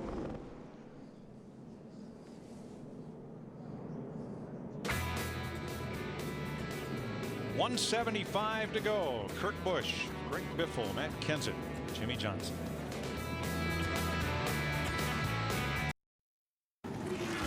NASCAR Sprint Cup Racing on Fox, presented by GoDaddy.com, is sponsored by Verizon Wireless. Big racing fan? Get Verizon Championship Racing for race highlights, behind the scenes, and exclusive interviews right on your VCAS phone. From the network with the most 3G coverage, Verizon. Bristol's always been an action track, whether it was the 1980s or the 1960s. There's David Pearson in a Holman Moody Ford taking the flag. And today, 172 laps to go. Will it be Kurt Busch, Matt Kenseth, Greg Biffle, Jimmy Johnson, Dale Earnhardt Jr.? Sprint brings you an inside look at what's happening now inside the NASCAR Sprint Cup Series, and a little bit of onboard communication with the Hendrick teams. And that 2, he doesn't even need brakes. He's cut so good. So I don't know, we're going to have to do something. It's weird, that 2 car looks so tight getting started, and then his stuff builds free. I don't know if that's something that's really going on, and if we can do that with our inner liners. I probably don't even run them here, but with our pressures. For more in-car audio, check out NASCAR Sprint Cup Mobile at sprint.com/speed. What's up with Dale Jr.? That's what I was wondering. At turn 2. Like he's going to the rear of the field. He's too fast entering pit road. Penalized to the end of the line for the restart. Jr. was in 5th place. Well, this is a very long pit road as we document it. Starts in turn 2, goes all the way back to turn 1, 35 miles an hour, and you have to do it in the curve on the apron as well. So we've had a lot of speeding penalties here today. You mentioned David Pearson, and it reminded me we need to say hello to Larry, his son, who's in the hospital here in Tri-Cities. Larry, I hope you can hear us, and I hope you're doing well, and our prayers and thoughts are with you and your family. Had an accident down here yesterday in that Legends car race. Pretty big. Yeah, the pretty race big of Legends. Broken ankle in 2 places, broken right hand, fractured pelvis. Pretty hard hit. I took my breath. Larry, hope you're doing well. Kurt Busch is going to bring him to the green flag with 169 laps to go. Matt Kenseth with 2 tires is alongside, and Busch gets a big jump. I'm telling you, he's been working on that. Yeah, I won't say that's a bad call, just changing 2 right side tires, but I'm going to be very anxious to see how it works out for that 17 car, Todd Parrott and Matt Kenseth. It's going to work out all right for about 5 laps. Well, Brad Keselowski did it early in the race and was able to hang in the top 10. You know, this seems to be one of those racetracks where I think maybe just staying on the old 4 tires versus 2 tires sometimes works out better. And that's what Keselowski did. He did not come in for tires and hung with the top 10. So you're right. This is a strategy we've not seen today from somebody up in the lead pack. But you want to find out now. You don't want to wait till late in the race. Keselowski and Edwards side by side, and we don't even expect them to come close. In the what did you call him in the pre-race there, the 29 car, Kevin Harvick? The agitator. right in the middle of them. Right behind him. He likes to stir the pot. He's going to watch this show. He will for a little while. Harvick made his comments well known to the media about the situation and the 2 players involved. And they weren't very kind. Harvick prays for patience every day. He just wants it now.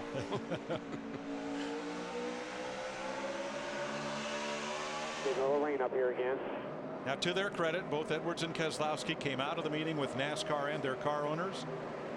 Said we intend to race each other hard but clean. That incident is history. We're going to move on. So you don't think this is by design? No. These two guys just riding along beside each other? Not at all. I think the #1 conclusion. You never have way driven much, too much alike. Yeah, you haven't driven much, have you? Matt. Mike, like flipping a light switch, Brad Keselowski's lost the handle to 12 back on lap 254. He said this thing drives like a dump truck. And then later in the next run, he said, I don't know how, but this car has gotten even worse. It is just plowing. The car is so tight. They've made significant adjustments on the last 2 stops. Look at this, Darrell. They're giving each other a lot of room on the racetrack. Yes, sir. For now. Like Carl said, and he didn't finish the sentence. He said it's so hard to pass here when you're on probation. Whoa, Greg Biffle, Mark Martin in the 5 car. Mark got in the outside wall hard. They got hung. Oh, no. More. Here we go. Montoya piles in. 47 car. Edwards is in it. Keselowski misses it. And what did Harvick just do? He tried to shoot the gap and he got clipped. And Ambrose gets the worst of it. Poor old Marcos. He had just gotten himself back up near the front. He was running like 13th. But this is a product of 2 pit road speeding penalties, having to get your way back to the front because he had a top 5 race car. Todd Parrott once famously said it, you're going to play back there with the squirrels, and yeah, something like that happens. Yeah. Mark Martin, a lot of damage to his #5. He and Biffle got hung together over there off of turn 2, and they couldn't get apart, and it just rode Mark right into the wall. See, watch these 2 cars. 16 and 5, they get hung together right here. Bam. Mark hit that wall hard. And he was trying to get down to pit road, and you can see he's all the way down on the right front. Actually going a little fast for the condition his car was in. He goes right up in front of Jeff Gordon. Ooh. And they just start stacking up from there. Watch Harvick. He sees an opening right here. Shoot that gap right there, and he got clipped a little bit, but I think he's okay. Speaking of shooting the gap, Carl Edwards, he shot the gap with that 99 car. Logano, a lot of left side damage to his car. Watch Jeff Gordon, nowhere to go, and when he gets sideways, that stacks everything and everybody up behind him. Boy, another guy that did a great job getting through there was the 12 car. Yeah, Keselowski did a great job. Edwards got some damage to the front end off of the 47. The move that Harvick made was a really pretty cool move. If you watch him, he was going to get some pretty serious damage here if he hadn't have made the move that he made. Watch him right in the middle right there, and he gets clipped in the right rear, but he fortunate that's all he got. This is where it starts. Mark's up Martin on outside Biffle. And you just see right there, they're just stuck. He couldn't get off of him.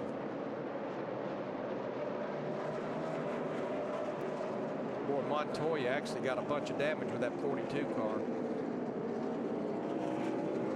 A bunch of guys really did an amazing job of sliding through there and not getting any damage.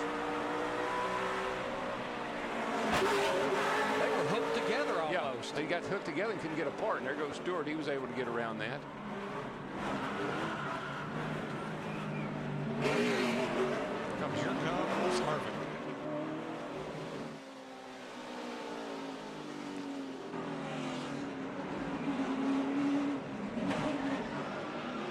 Took a shot in the right rear, but I don't think it hurt it. But Darrell, I think you said it. Just Mark was way too fast. Too fast, yeah. He had the whole right side torn up, and he just couldn't hold the car down with that right front down like that. 8th caution flag of the day with 156 laps to go in Bristol.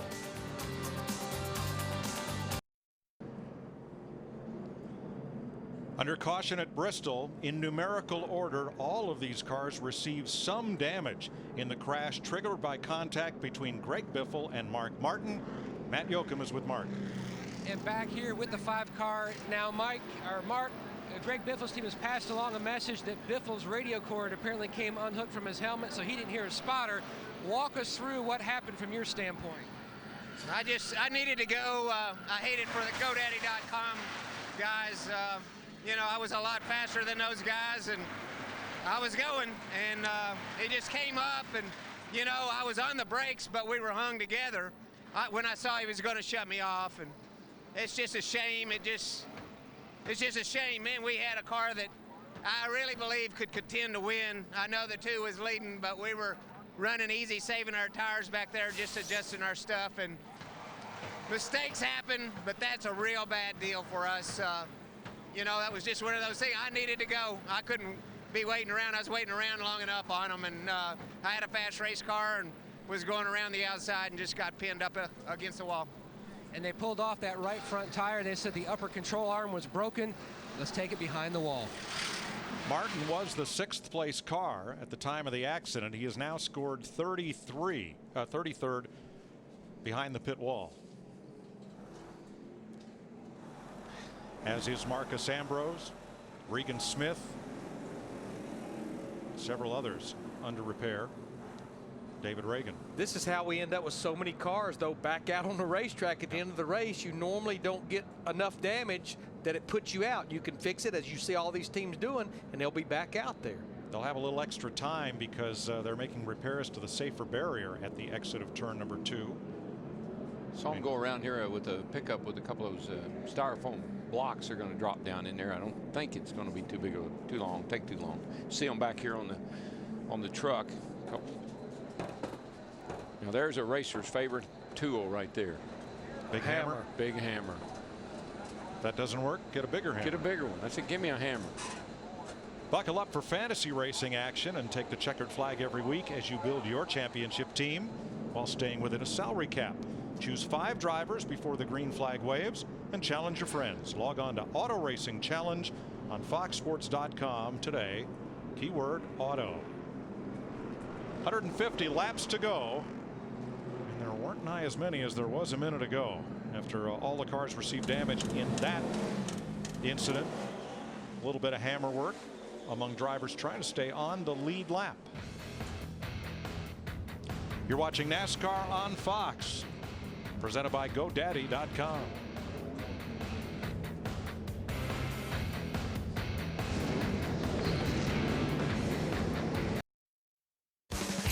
NASCAR Sprint Cup Racing on Fox, presented by GoDaddy.com, is delivered by UPS, the only delivery company trusted trackside by NASCAR.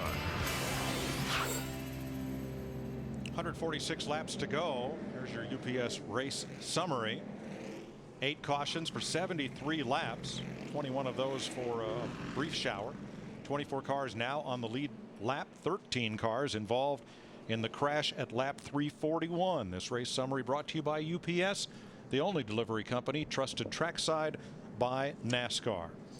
Dick Matt Kenseth was 16th before that last pit stop where he took only 2 tires, and now he's holding on to 4th place. Yeah, he is doing very well out there. Todd Parrott's the crew chief who made that call. How long can he hold on?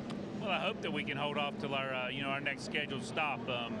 It's probably a few more laps than what we wanted to do with putting 2 right sides on there, but we got our car was off early in the race, and we made some changes, and we needed track position. And Carl yesterday in the nationwide race, he got too close to pit wall and had to put on 2 tires because he didn't have a choice. And he was able to hold his own. He didn't gain any spots, really didn't lose much. So hopefully the good Lord willing, this is all going to work out. Well, the driver has to take some chances. Sometimes the crew chief has to take chances too. Good luck with it. And their best friend, all these caution laps, just cooling those left side tires down. So Kenseth 3rd behind Kurt Busch and Jimmy Johnson. Next week, short track racing once again as we move on to Martinsville, Virginia, beginning at noon Eastern, 9 a.m. Pacific. Saturday, April 10th, will be in Phoenix under the lights for Sprint Cup Series racing, 7 p.m. Eastern Time. And then Sunday, April 18th, we'll be at Texas. Coverage begins at 2 p.m. Eastern, 11 Pacific. Coverage of NASCAR continues in high definition right here on Fox. You look at those tracks, the further we go, the bigger and the faster they get. And remember, all with our new rear spoiler. Down to Chris Myers and Jeff Hammond. Thanks, Mike. Observing some of the pit activity today. And Jeff, who did you go with for our AT&T fastest pit crew today? Well, it seemed like all day long the Kurt Busch crew, number 2, they've been up there along with Greg Biffle and our 4-time champion, the 48 car. They've just been solid all day long. Every time you turn around, they're making good pit stops. All right, Jeff Gordon is back on pit road. Let's check in, and Matt Yoakum has the latest there. Matt? Shannon McGlamery, his spotter, said didn't look like anything was rubbing, but Gordon said when I get on the brakes, I feel something rubbing. So Steve Letarte didn't take a chance, called Gordon to pit road to take a tug on that fender and take a look-see over the car just to make sure everything else was okay. Chris? Thanks, Matt. Don't forget to vote for the fastest pit crew. Text your selection to 2258, delivered by AT&T, the nation's fastest 3G network. Last week was Martin Truex Jr. and that 56 crew, and we'll keep an eye on those throughout today, as we always do. Let's rejoin Darrell, Larry, and Mike. Ready for the restart. David Reagan has returned to the track after crash damage repaired. Kurt Busch and Jimmy Johnson to bring them down. Busch elects the outside lane. Here we go. Jimmy Johnson was laying off just a little bit there, trying to figure out if he could get a jump on, or at least go even with Kurt Busch.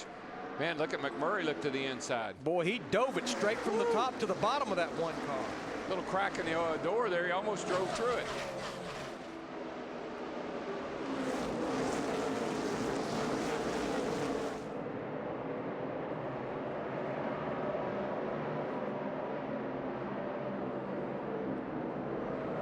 A couple of cars back there just inside the top 10 and knocking on the top 10. Carl Edwards, he told us, needed a long run, and that 39 car, Ryan Newman, just been kind of nipping at it all day long. Dale Earnhardt Jr., the 88, remember, he got that pit road speeding penalty not that many laps ago. Yeah, he was all the way in the back, but due to that wreck and some pretty good driving, evasive driving, here he is. He made up all that time just about.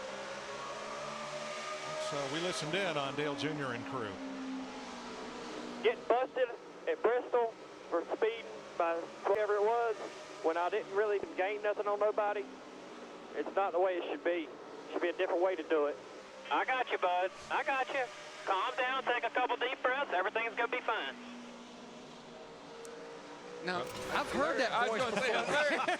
Larry, I listened to it for 2 years. Who does that remind you of? Dale Earnhardt Sr. Well, Junior's now in 12th place, trying to fight his way back toward the front. And right now, Junior lacks 3.5 seconds to the leader. And we've just gone back to green. Yeah, he's got a good piece. I think if he just maintains his cool here, he'll be okay. Could be a top 5 car. Well, he was. He was running right there in 6th place before he got that penalty. Now look side by side, the 56 Truex, the 98 Menard. They have been having a whale of a battle for the last 20-30 laps or so. I don't think there's anybody that could say that Paul Menard is not the most improved driver, certainly in Cup. They have done a whale of a job. That's a battle for 5th on the right side. Matt Kenseth in the 17 car. We just talked to his crew chief, Todd Parrott, trying to battle off Jeff Burton in that 31. But you're right, Darrell, on the 98 car and Paul Menard, I think we all felt like if he could get through these 2 short tracks here in Martinsville, that this group's for real. Yeah. Junior looking inside on Menard, who wiggles just a little bit off the corner. But the 10th may trade hands here. The thing I see about Menard this year, I've seen him do it today. When somebody's faster than he is, he doesn't hold them up. He doesn't try to race people he doesn't have any business racing. Driving really, really smart. That's what I've seen. You know, a guy we have not mentioned all day long because he's just now starting to show a little muscle, A.J. Allmendinger in that green number 43 car. A.J. started back in 23rd position. He has now cracked the top 15. He's just stayed out of trouble. Now he's working on Junior in that 88 car. Now, Junior could not complete the pass on Menard and fell victim to Ryan Newman. Boy, Jeff Burton trying to work his way past Matt Kenseth, and Tony Stewart in the 14 is right there. Hey, it's no smoke. Don't count him out just yet. That's a pretty good looking ride he's got today. This battle's for 5th. Look at this. Ooh, he was thinking 3 wide, man. Because he got off of turn 4 so good that last time. Yeah, he thought, man, I could go down to the bottom, but not worth it. Now he's thinking, man, I could go right through there, but not worth it. That hole closes up too fast. That's a sucker hole right there.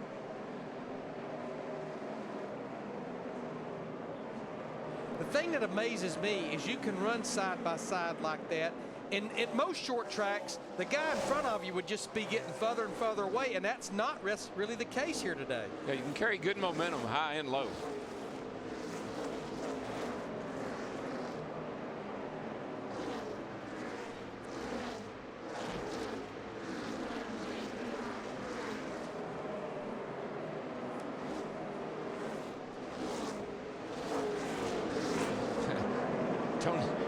Tony's going to get just a little bit impatient here, and it's not going to be very much longer. Take just so much of this, 2 guys in front of you kind of holding you up. That's how he feels. Matt Kenseth displacing Kevin Harvick as the point leader, as Harvick's had several difficulties today. He's running back in 16th. There is no question Tony is faster than those cars in front of him, but they got him blocked. He's in a box back there. You know what he tells me, him sitting there like this, he really likes those 2 guys. Well, he really trusts those 2 guys, I would guess, because and I would say that Matt Kenseth and even more so Jeff Burton are 2 fellas that if anybody's going to give you enough room on the racetrack for your car, that's 2 of them. You know who he's talking to, don't you? Go ask the spotters. Go tell the 31 or the 17 to get in line because you're holding me up.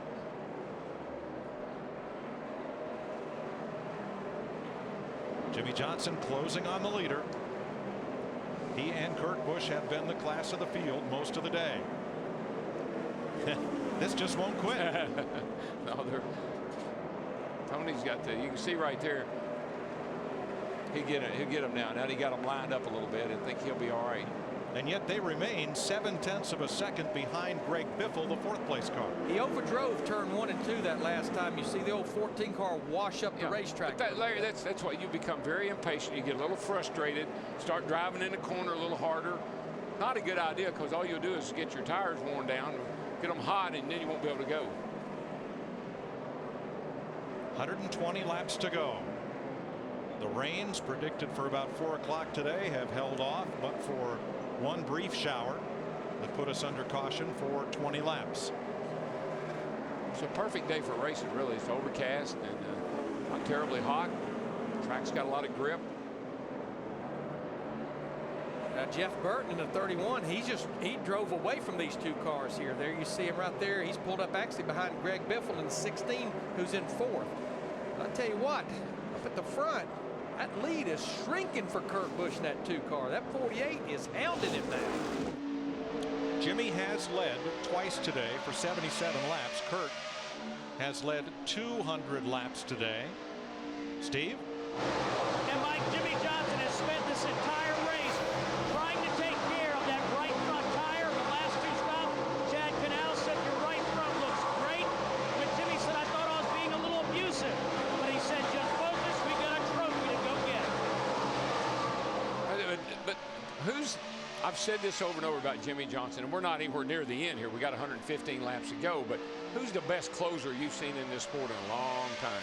Man running 2nd right now. Yes, sir. Jeff Burton has caught Greg Biffle. This is for 4th.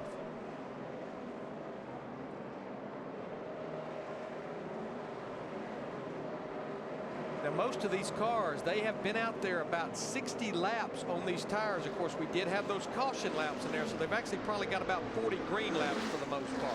You know, I said in the opening of the show, Mike, that Jeff Gordon said that the 2 tracks that are most tiring is Bristol and Watkins Glen, particularly when you have these long greens like this.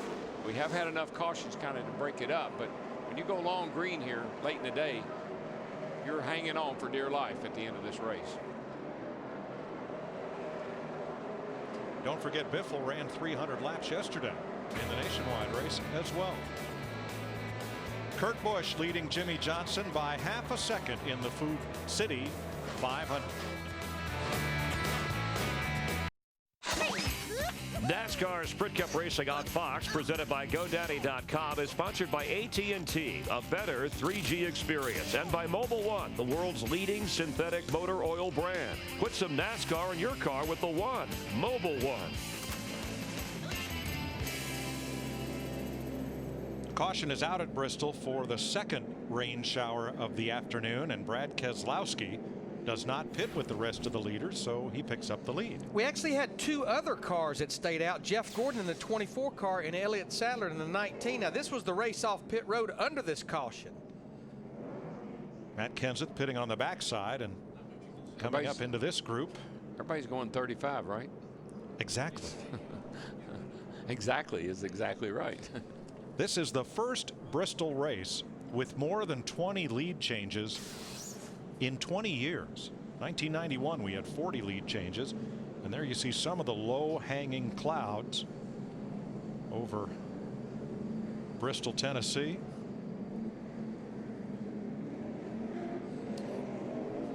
Let's go out to LA as we get a brief rain shower. Rick Dickert, our Fox Sports storm scout.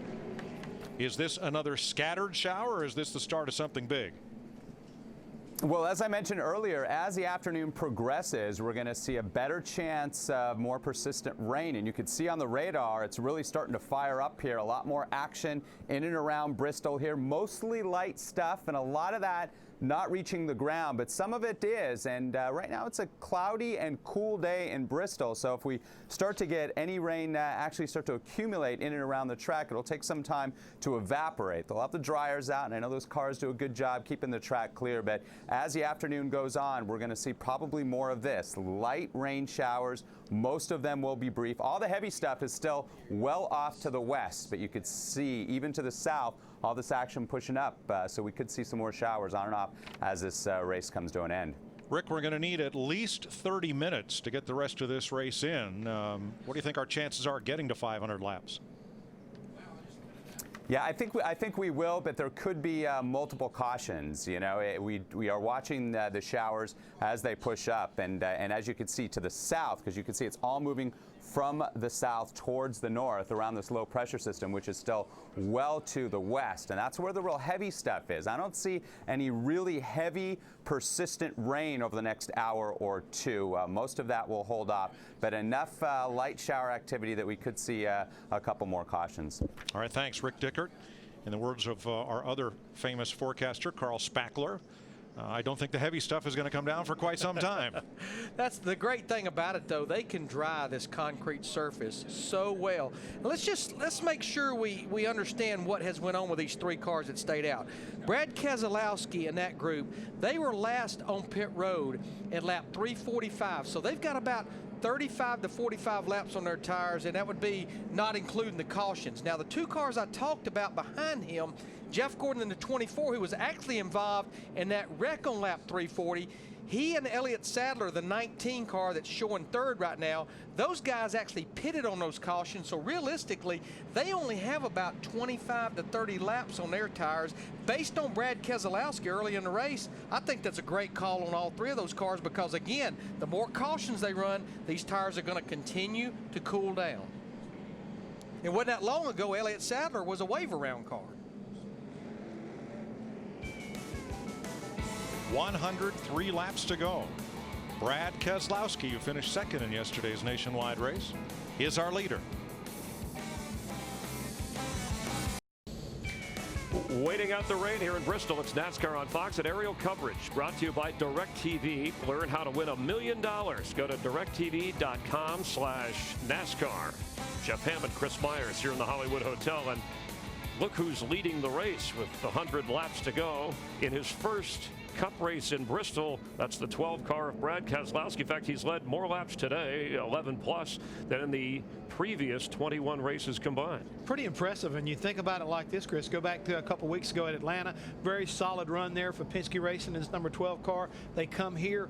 Kurt Busch qualifies outside pole, has pretty much, led the majority of this race today. But now he finds his teammate Brad Keselowski in lead late in the event. Kurt Busch has led 208 laps. Carl Edwards currently 15th, a good distance away from the lead. Just a quick safe enough for now, right? A recap here. Clint Boyer came in 5th in points, but running 16th at the time. Some engine problems and out of the picture early. And then Joe Gibbs Racing with pole sitter Joey Logano, then Hamlin, then Kyle Busch, tire problems, all kinds of issues. Yeah, all kinds of issues right there. And you take a look there at Denny Hamlin. He loses the right front, hits the outside safer barrier. He's still running just barely on the lead lap. Then all of a sudden, here comes Kyle Busch. He loses the right front tire. He gets an outside safer barrier, and his day has been kind of like long and drawn out. He's running 16th. Yeah, frustrated here, but running 5th was Greg Biffle, who led for a while in this race, led 70 laps, triggering a wreck that took out Mark Martin. 13 drivers in total that were affected in some way. Kevin Harvick, Montoya, even Carl Edwards with some of that damage. We had a big one right here. It looked like Talladega, didn't it?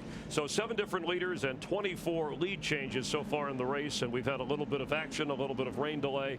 It was a kind of a combination here with 9 cautions so far. Well, we've seen a lot of comers and goers. Here's one of the guys that's been making his way back up. He got caught speeding a little while back. He was up in the top 5, and all of a sudden he makes a mistake coming down pit road and had to go out to the back of the tail end of the longest line. He's now battled his way back up to 17th. And we have a crew chief pit whip. Let's check in down by the pits, and we'll start with Matt Yoakum. Chris, the guy who made the great call early on to get Brad Keselowski that track position was Jay Guy. He made the call again. Strategy from here on out for your team. We plan on keeping the Penske Dodge out the rest of the day. We have enough fuel to make it to the end, so we're going to gamble and see what we can come up with. You know, that Miller Lite Dodge behind us is running awful strong today, but we hope we can hold them off and have a good solid points day. And you know, you look at just the difference in how this team has really rebounded from Atlanta.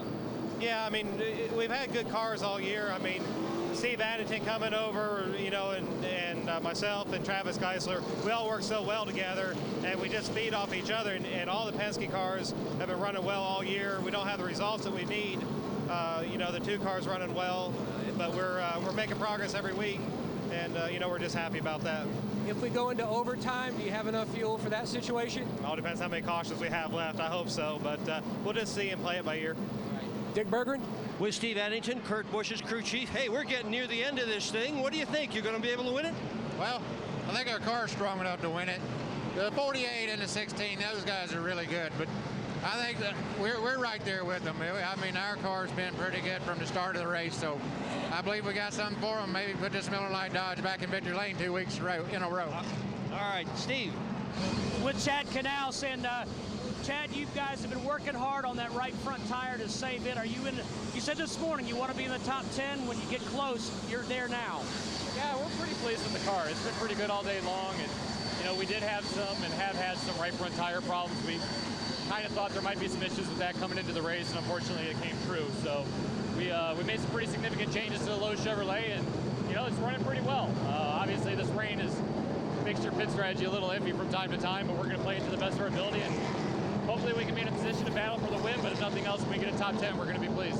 Thank you, Chad. Good luck. Let's go back to Chris Myers. All right, thanks, Steve. Jimmy Johnson, 49 career Cup wins. He's never won here at Bristol, and this is the last race with that wing before we go to the spoiler in Martinsville. And I bring that up because Jimmy Johnson, of course, he dominated in every category, but he won the most races, 21 races under that wing. And you heard his crew chief. You heard also Steve Addington talk about they're worth watching.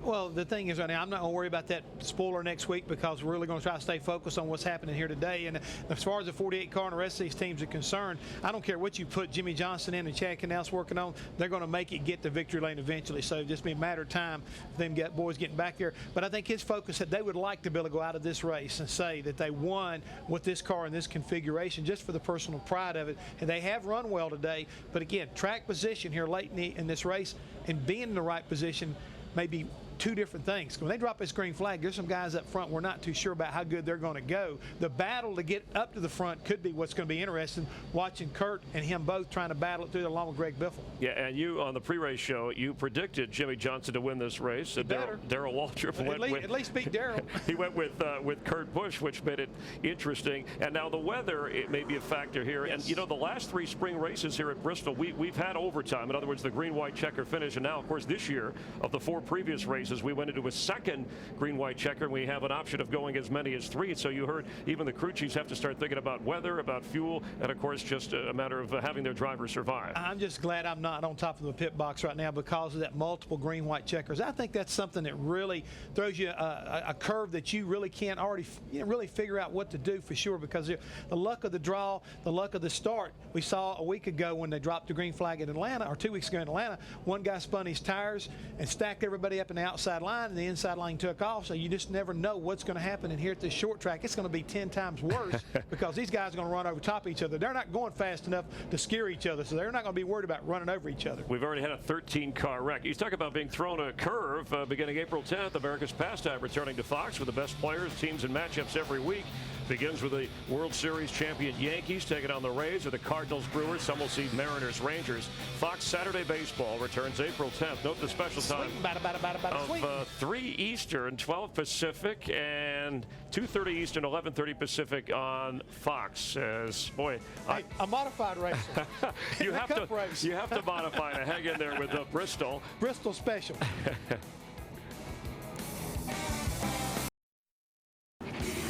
NASCAR Sprint Cup Racing on Fox is presented by GoDaddy.com, where you can make the web your domain with a .com name for less than $1 a month. And sponsored by Subway Restaurants. Now any regular footlong is just $5. Any, so hurry in.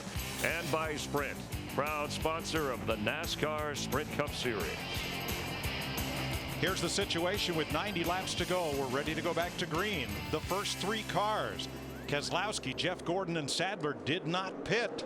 Under this caution, green flag. 90 laps to go, 89. Ladies and gentlemen, let the wrecking begin. Boy, Gordon got out of shape off turn 2. It's almost like he clipped the apron. Kurt Busch drives by him now. He goes after his teammate Keselowski. Jeff Gordon wasn't very good, before this last caution. I'm not sure if for some wrong with his car after he got in this accident down here or not. 2 of Roger Penske's cars side by side as they were in yesterday's nationwide race. Yesterday, young Justin Allgaier went to victory lane with Keselowski second. The veteran Busch and the Sprint Cup rookie Keselowski in the 12 in his very first Cup race at Bristol. Here comes those 2 Hendrick cars, Jimmy Johnson, Jeff Gordon with McMurray in that one not far behind. I think if I were Keselowski, if I had a shot, I'd let the 2 get in front of me because they're just they're going to hold each other up and let these other 3 guys behind them catch up there and get in a race with them. I believe I'd let my teammate go right here. Give him some room, let him go.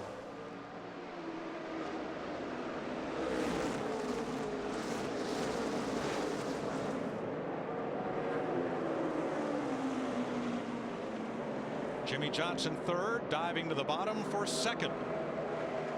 I think that's the guy that the 2 car has got to worry about. Jimmy Johnson. They have made that car pretty solid, and with only about 85 laps to go here, he can lean on that right front all he wants to. Well, Darrell, I think you said it earlier in the broadcast. We've seen cars run in the 2nd groove. We've seen cars run in the 3rd groove. But if you're going to prevail, you better be able to run it right there where that 48 car is at. And now the first 2 cars to come off pit road with new tires are the first 2 cars in the race, Kurt Busch and Jimmy Johnson.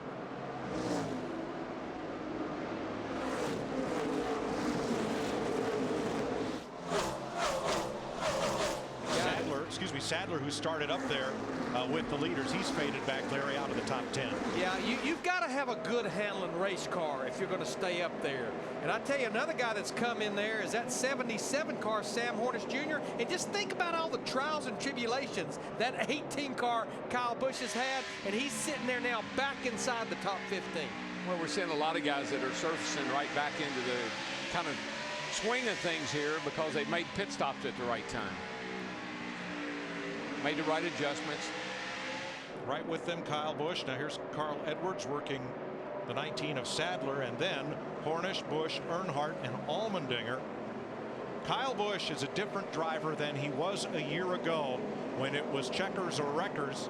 He won the Nationwide Series championship in 2009, and I think he learned a lot about big picture racing. Not just about having a good points day, but taking what the car will give you and making the most of it. That's what he's done today. I've seen him today on a number of occasions let out of the throttle and give a guy a break. Not so sure a year ago he would have been willing to do that. Just since the restart, he has picked up 5 positions going after another, and he's on Sam Hornish Jr. now. He's the leader of our Toyota top performers with Martin Truex and Brian Vickers also in the top 20 with 77 laps to go. Here's the battle for 4th. McMurray around Jeff Gordon. Here comes Biffle. And we get a feeling, Darrell and I were talking about it during a commercial break, that Jeff Gordon maybe got a little more damage than anticipated when he was involved in that big wreck in turn 4 earlier with his teammate. He got bumped Boy, they around. were stacking up, and sorry about that. They were stacked up like cordwood in 3 and 4, and everybody kept it straight. Conway, the 37, Larry, just trying to stay out of the way. And Menard almost ran over top of him, and now here comes the rest of the pack past him. You just can't get out of the way here. I mean, you're going around here in 15.5 seconds. Plenty of room to run, but nowhere to hide. Here's how that developed.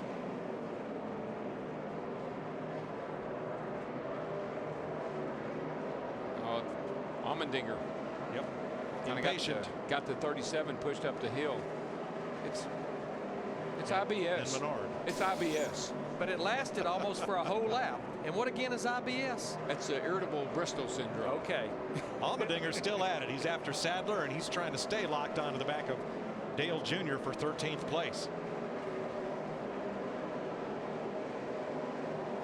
And there you see Kevin Harvick in that 29 car, a lot like 2 weeks ago in Atlanta. They will not quit fighting till the very end as he's trying to make his way back inside the top 15. You got to give those guys credit, Harvick and that bunch. They have not thrown in the towel in their time this year. 3rd place, McMurray, the Daytona 500 winner, in the number 1, working Keselowski. McMurray's tires are about 45 laps fresher than Brad's. We'll see some changes in the Sprint Cup standings as we head for Martinsville. There's how positions 1 through 5 would look, with Harvick falling out of the lead. You know what, Mike, you talk about big picture racing. We got another points battle that's important when we leave here, and it actually involves that 12 car of Brad Keselowski. We go to the current top 35 in owner points that'll be locked in going to Martinsville. Brad Keselowski came in here almost outside the top 35.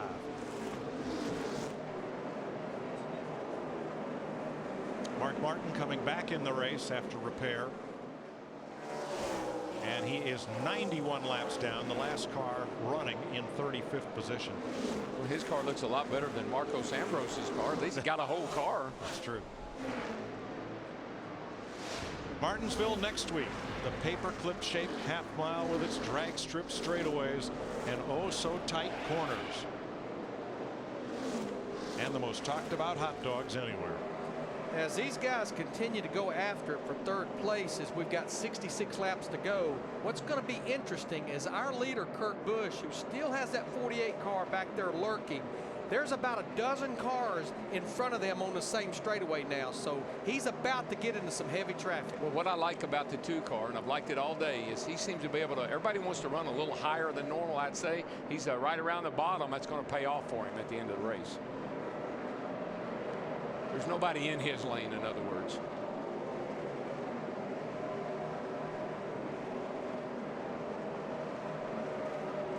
Ninth place, Carl Edwards, after a pretty lackluster day so far, has fought his way into the top 10.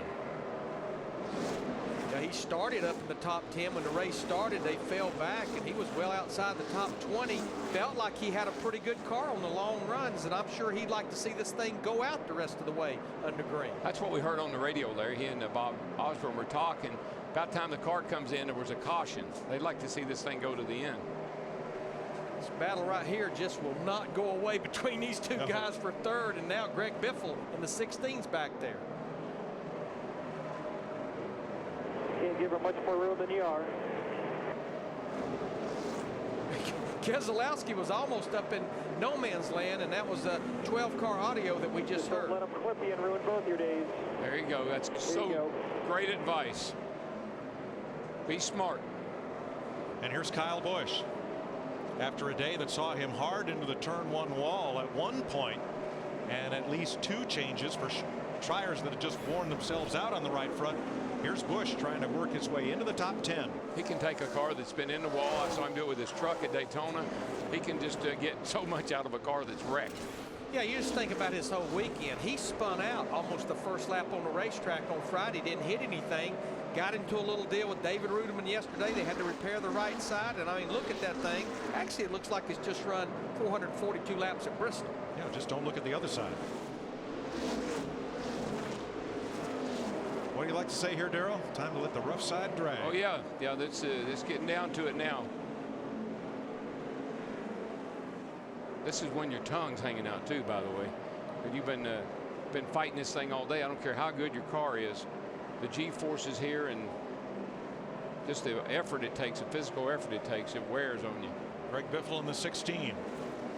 At Roush Fenway Ford, gunning for 4th against Keselowski.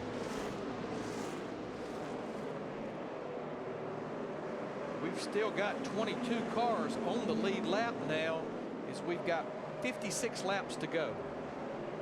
And for all the talk and all the video and all the internet bandwidth that's been used up in the last 2 weeks since Atlanta, look at Keselowski's car. Not a mark on it. Just like yesterday in that Nationwide Series race when he ran second. No, he's driven flawlessly yesterday and today. He respected his teammate yesterday, and today he's driven a great race. He needs to, though, Mike and Larry, we've talked about it. He needs to get up in the points a little bit, get a little cushion between him and 35th. I think he gained the respect of some folks yesterday. It looked like he had a quicker car at the end of the race than Justin Allgaier, but big picture racing. 1-2 finish for Team Penske. Everything worked out for the best. He respected his teammate yesterday. That was a nice gesture. There's another Penske car on the right-hand side, Sam Hornish Jr. in that 77 car. That's a battle with Dale Earnhardt Jr. for the 12th spot. Well, it might just be my imagination, but I believe that Mr. Addington has improved the quality of these Penske cars. Across the board. Certainly has improved their finishes. Let's check on the leader. Kurt Busch coming up into traffic. Two of the front row motorsports cars, Travis Kvapil and David Gilliland, just ahead. And he owns a 1-second lead on Jimmy Johnson right now. There's Steve Addington. Last 2 years, he's won more races than anybody aside from Chad Knaus. Won 12 races over there with Kyle Busch in that 18 car. Was moved out of that position with about 3 or 4 races to go, but Dick Berggren looks like they're working on 2 wins in a row here today. Well, they sure are, and Kurt has only said since the last pit stop the car is close to perfect. That's good news for Kurt. Bad news for everybody else. That's right. There's Jimmy Johnson about 1 second back. But just watch Kurt, and this is the difference. I watched Jimmy Johnson. Jimmy cannot get under people. Looks like the 77's falling off the pace. We're told he's dropped a cylinder, Darrell. Oh, kid, every time he gets close to having a great run or something always seems to happen to the thing. Hornish was in 12th place. Atlanta, he was running great. Yeah. Had some sort of ignition or engine problem. There's Scott Speed, sporting a new hair color that can only be described as Superman comic book, black with blue highlights. And not sure if it's helped his performance, but he's in the top 20. Well, and the thing about Scott Speed, you know, we talked about Paul Menard so much. Scott Speed's another one comes in here in the top 12 in points, 11. So we pretty much know he will go to Martinsville, and for the first time maybe ever, will not have to worry about qualifying and think about racing. Yeah, he's running 19th right now, so another quality day, really. Yeah, he's completed all but 1 lap of competition this year. 44 laps to go. The gap remains constant, about 3/4 of a second. Kurt Busch to Jimmy Johnson.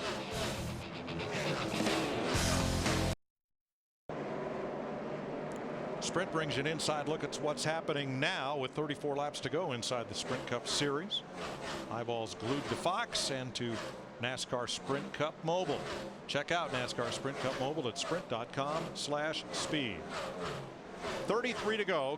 Kurt Busch the leader and Jimmy Johnson lurking 0.8 of a second behind, within striking distance, but Busch is not the least bit under pressure. I probably, like the guy driving the 2 car, am standing here wondering, has that 48 got anything left like he has so many times?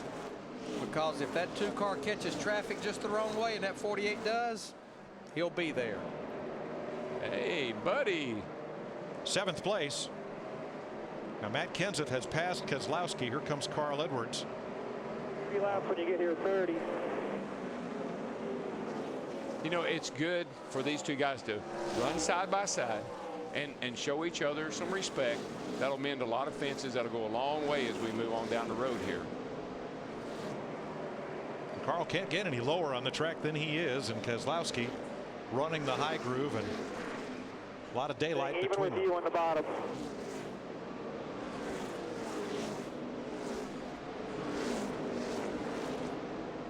You know, the thing that I see right now when I look at our top 5 or 6 cars, everybody is pretty much mirroring each other's speed as we're getting down now to almost 25 laps to go. Yeah, those first 6 cars there are all within just a tenth or two of each other. Throw a blanket over them. This 7th place race looks like Carl gets a good drive off the corner, but Brad in that high groove is more wound up. And this time Edwards prevails, takes over 7th place. But I am so impressed with that 12 car, because we have to remember, everybody he's racing, he's got about 40 more laps on his tires than anybody. Your leader is Kurt Busch. The gap back to Jimmy Johnson right there is 9/10 of a second.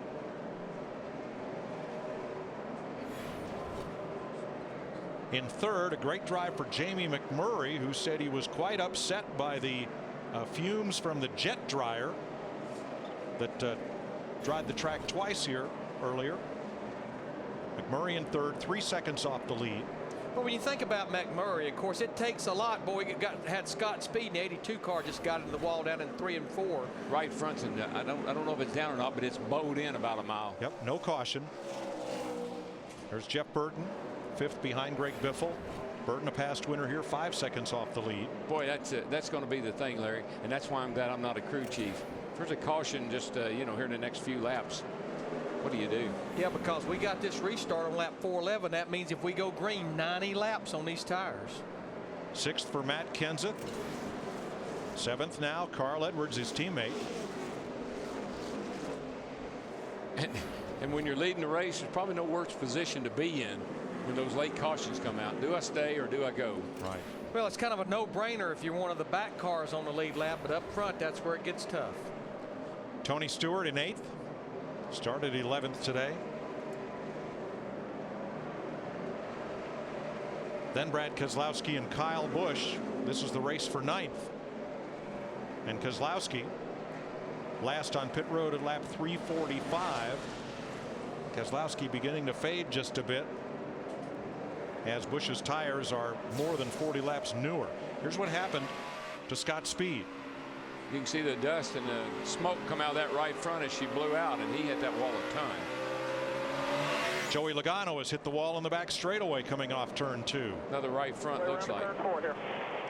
It's coming in on the right side this time, Larry. Well, we're working on the longest green flag run we have had all day long. I actually just saw Montoya in the 42 car on pit road as well.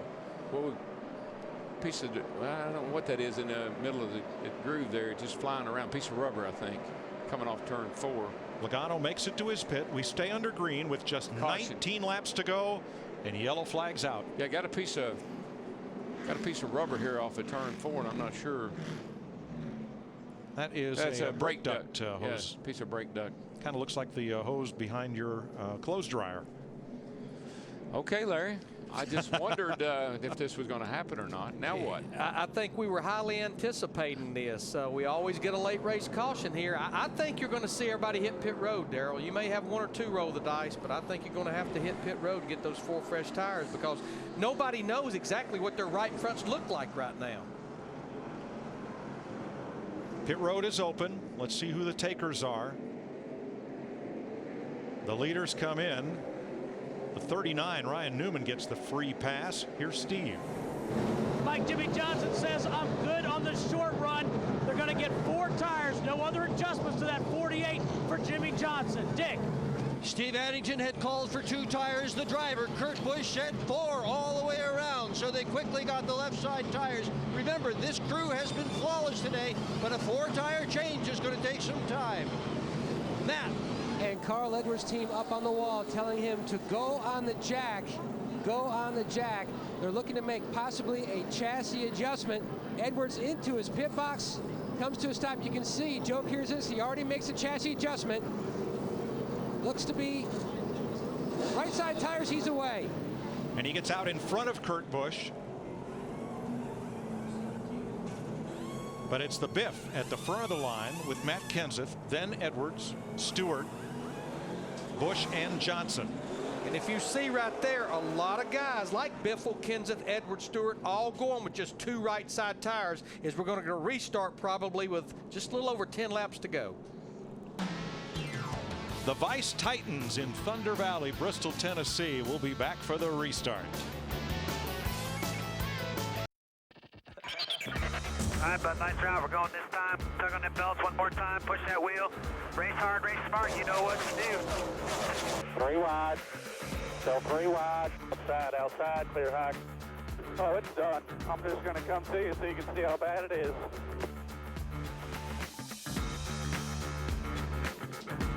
Ready for the final restart in Bristol, Tennessee. We hope it will be the final restart. And the question becomes, was 2 tires or 4 tires the right call? Darrell. Well, with no more laps to go, 2 would have been a good call, I think. I could have lived with that with just a few laps to go. I don't know if you're going to have time to take advantage of those 4 tires or not. Yeah, because we've got 4 cars up there that did it. The Roush-Cotiers, Biffle, Edwards, and Kenseth, and you've got Tony Stewart. So that means that our 2 guys that's dominated this race, the 2-car Kurt Busch and Jimmy Johnson, the 48, they're going to start back there on the 3rd row. Remember, double file restart. But the 2 best cars all day have 4 fresh tires. If you're in front of them, watch your mirrors carefully. Bristol is only so wide, though. Here's the problem. They're running out of time, baby. The track is plenty wide and plenty of time. We're about to go for what we hope will be the final restart. 12 laps to go this time. Pretty optimistic there, I might add. Greg Biffle at the front has 14 Sprint Cup victories, but none on a short track in 43 such starts. You know what we're going to find out here, Mike? How many cars wide can we race around here? There's a couple of guys beating on their steering wheel right now, Kurt Busch as well as Jimmy Johnson, saying, let's get this race restarted, boys. Yeah. Today's aerial coverage brought to you by DirecTV. If you're a NASCAR fan, you might win $1 million. Go to directv.com/NASCAR.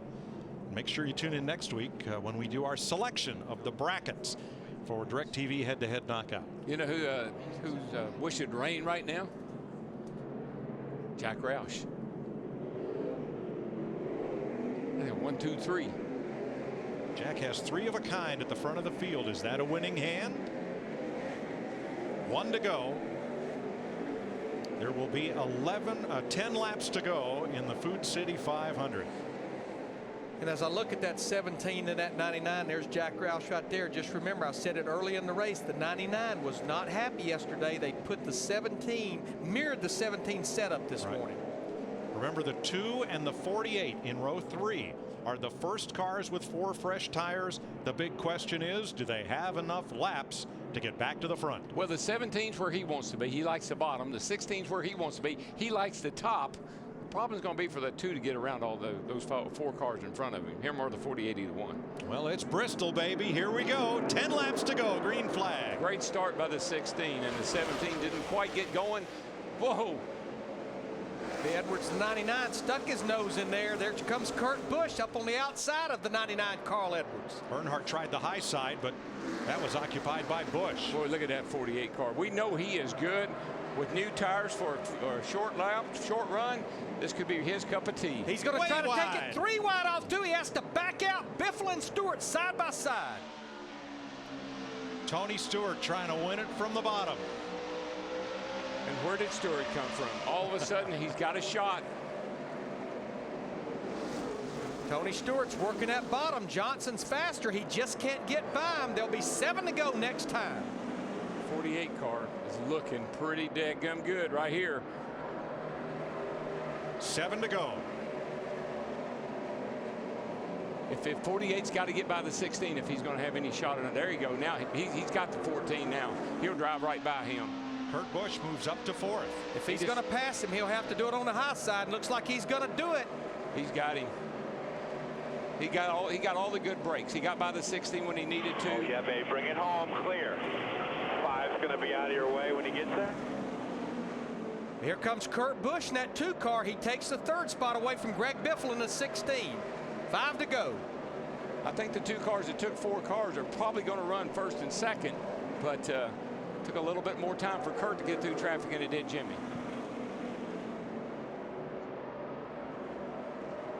If he wins, it'll leave only 3 tracks he's not won at, and he will tie Ned Jarrett and Junior Johnson on the all-time win list with 50. With the way he's gapping, those other guys, I'd say he's probably in pretty good shape here. 3 to go. Kurt Busch working on that 14 car of Tony Stewart's now. Kurt's a little wee bit loose up off the corner. Hadn't been all day, but he's just driving so hard. He's really driving hard down in the corner, and it's hurting his exit.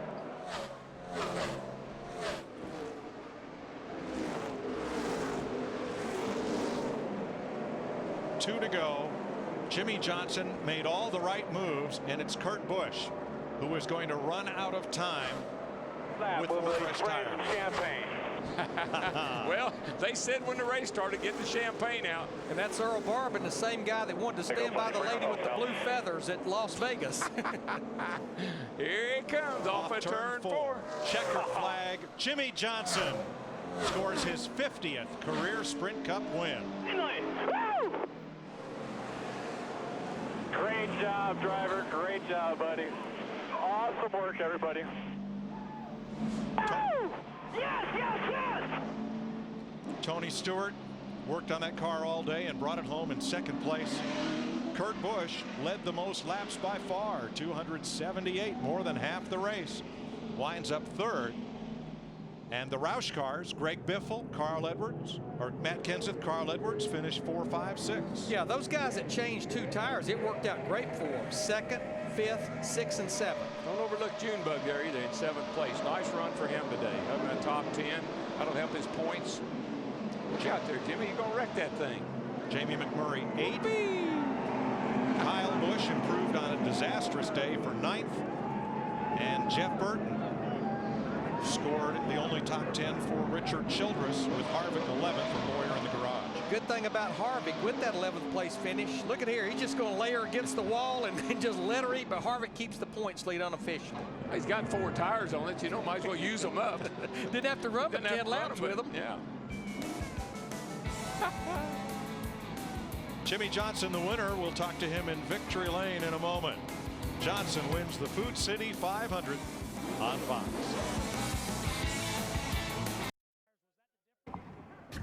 Promotional considerations provided by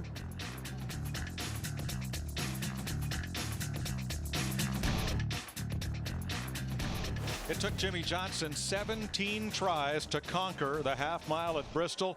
And look at this burnout. Up the ramp all the way into victory lane. He is smoking the hides even as he makes the turn. Watch this. That's pretty cool. Line him back up. Krista, 3 wins in 5 races in 10 short track wins in 49 starts. What a record for Jimmy Johnson. Well, there are not many things that Jimmy Johnson has not done or has not won in a race car as he throws the Food City groceries out. 50 wins, 4 championships. They say some things are old hat. For you, Bristol is not old hat. Oh no, man, we have worked so hard for this. I thought we were in trouble there, but those 4 tires were everything, and I was in the outside lane, which was helpful. But man, I'm thinking of all the times we had all the Lowe's executives here and we ran terrible and crashed on lap 3 and all that stuff. I wish they were all here now. I want to thank all the employee owners at Lowe's. They're great support. And if people want tough tools, head to Lowe's, buy some Cobalt tools. The fans for supporting us. The Chevrolet was awesome. About time, man. I'm so proud of this team. I'm so proud of us setting a mark and going at it and accomplishing what we wanted to. Congratulations. Enjoy win number 50, the first for Jimmy Johnson at Bristol.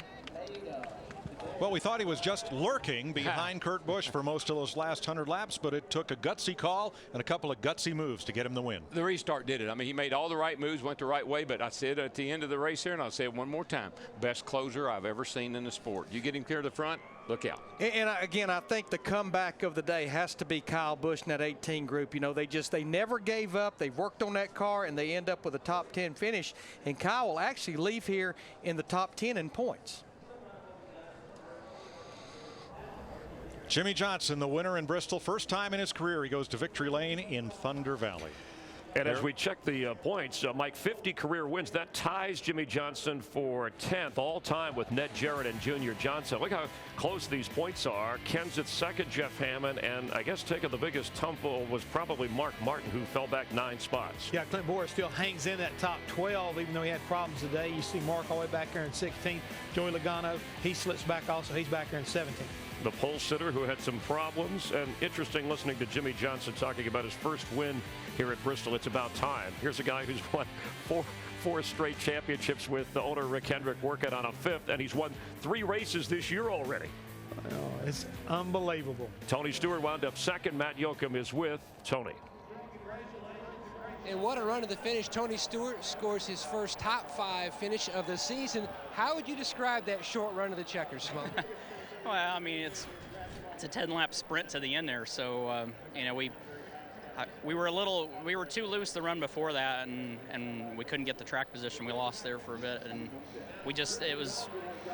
he left it up to me. So whether I made the right call or not, I don't know. But you know, Darian and these guys did an awesome job, and you know, we got the thing tightened up a little bit to where at the end we could charge. But it was hard. We struggled on restarts until once the track got a lot of.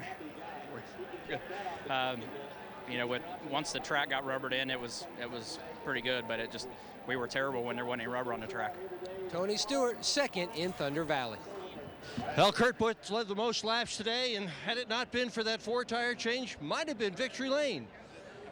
Yeah, we were solid all day. We just got beat at the end on luck of the draw on restarts. That's what our sport's about. It's just random luck on which lane's going to go, but I don't know. I'd rather lose to any other 41 cars out there than this 48 car. I thought we had them beat.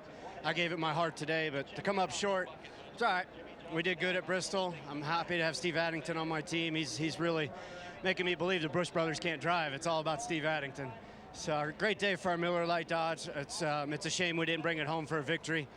We're really good here at Bristol. We're not so good at Martinsville. So, hey, it's all right to finish third. A solid team effort. Congratulations.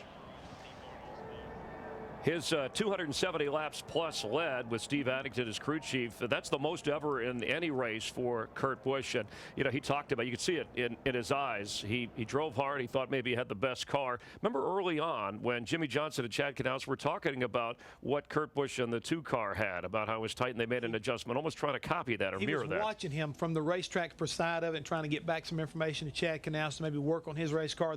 I think they made all the right adjustments. They've got it to where it's definitely better. But if you saw right there at the end, Chris, Steve Addington came over to Kurt Busch and let him know, look, I may have made the wrong call. You drove your heart out. You gave me 110%, and we came up a little bit short. But I think this is a great combination.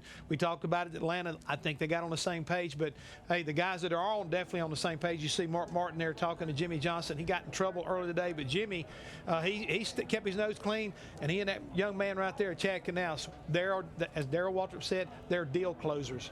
Not only do they worry about what they're doing, they watch what other people are doing and try to outdo them. You, of course, you many times, I know, apologized as a crew chief to Darrell Waltrip when you made mistakes as well. He had his radio turned off. Not my fault. All right, so in that 2-tire, 4-tire gamble, though, what was the difference, though? Because both Jimmy Johnson and Kurt Busch went with the 4 tires. It was track position and the way that double file restart happened. I mean, the holes opened up for Jimmy Johnson. He got a great run on the outside. If Kurt Busch could have cleared and got in right behind Jimmy on the get-go, we may have seen a different finish there, but it didn't work out that way. And fortunately for Jimmy Johnson, Tony Stewart was good enough to keep Kurt Busch from getting to him. Carl Edwards, Brad Keselowski, they were side by side throughout the race, and there were no problems, no issues. They must have got the message. The gloves were back on in a sense. We saw a 13-car wreck. We didn't see a lot of hot tempers, and usually you see that when you're in Bristol, no matter who it is. Well, you don't know what's going on right now away from the TV cameras right now. Anything can happen. We're still got one more short track to go when we go to Martinsville next week. Martinsville, a place that Jimmy Johnson has done very well. Well, that's not great news for everybody else. This is good news, though. Tonight on Fox, you'll be entertained by The Simpsons, The Cleveland Show, Family Guy, and Sons of Tucson. Next Sunday at noon Eastern, we'll be in Martinsville, the oldest and shortest track, and Jimmy Johnson has won 5 of the last 7 races there. And in fact, there's only 5 tracks now that he has not won on after conquering Bristol today. Are we talking 5? I mean, he's number 6 in the points right now. Is this guy destined to win 5 championships? That's the key. We're 5 races through. He can add Bristol to his hit list. Jimmy Johnson successful after the weather, toyed with some minor delays.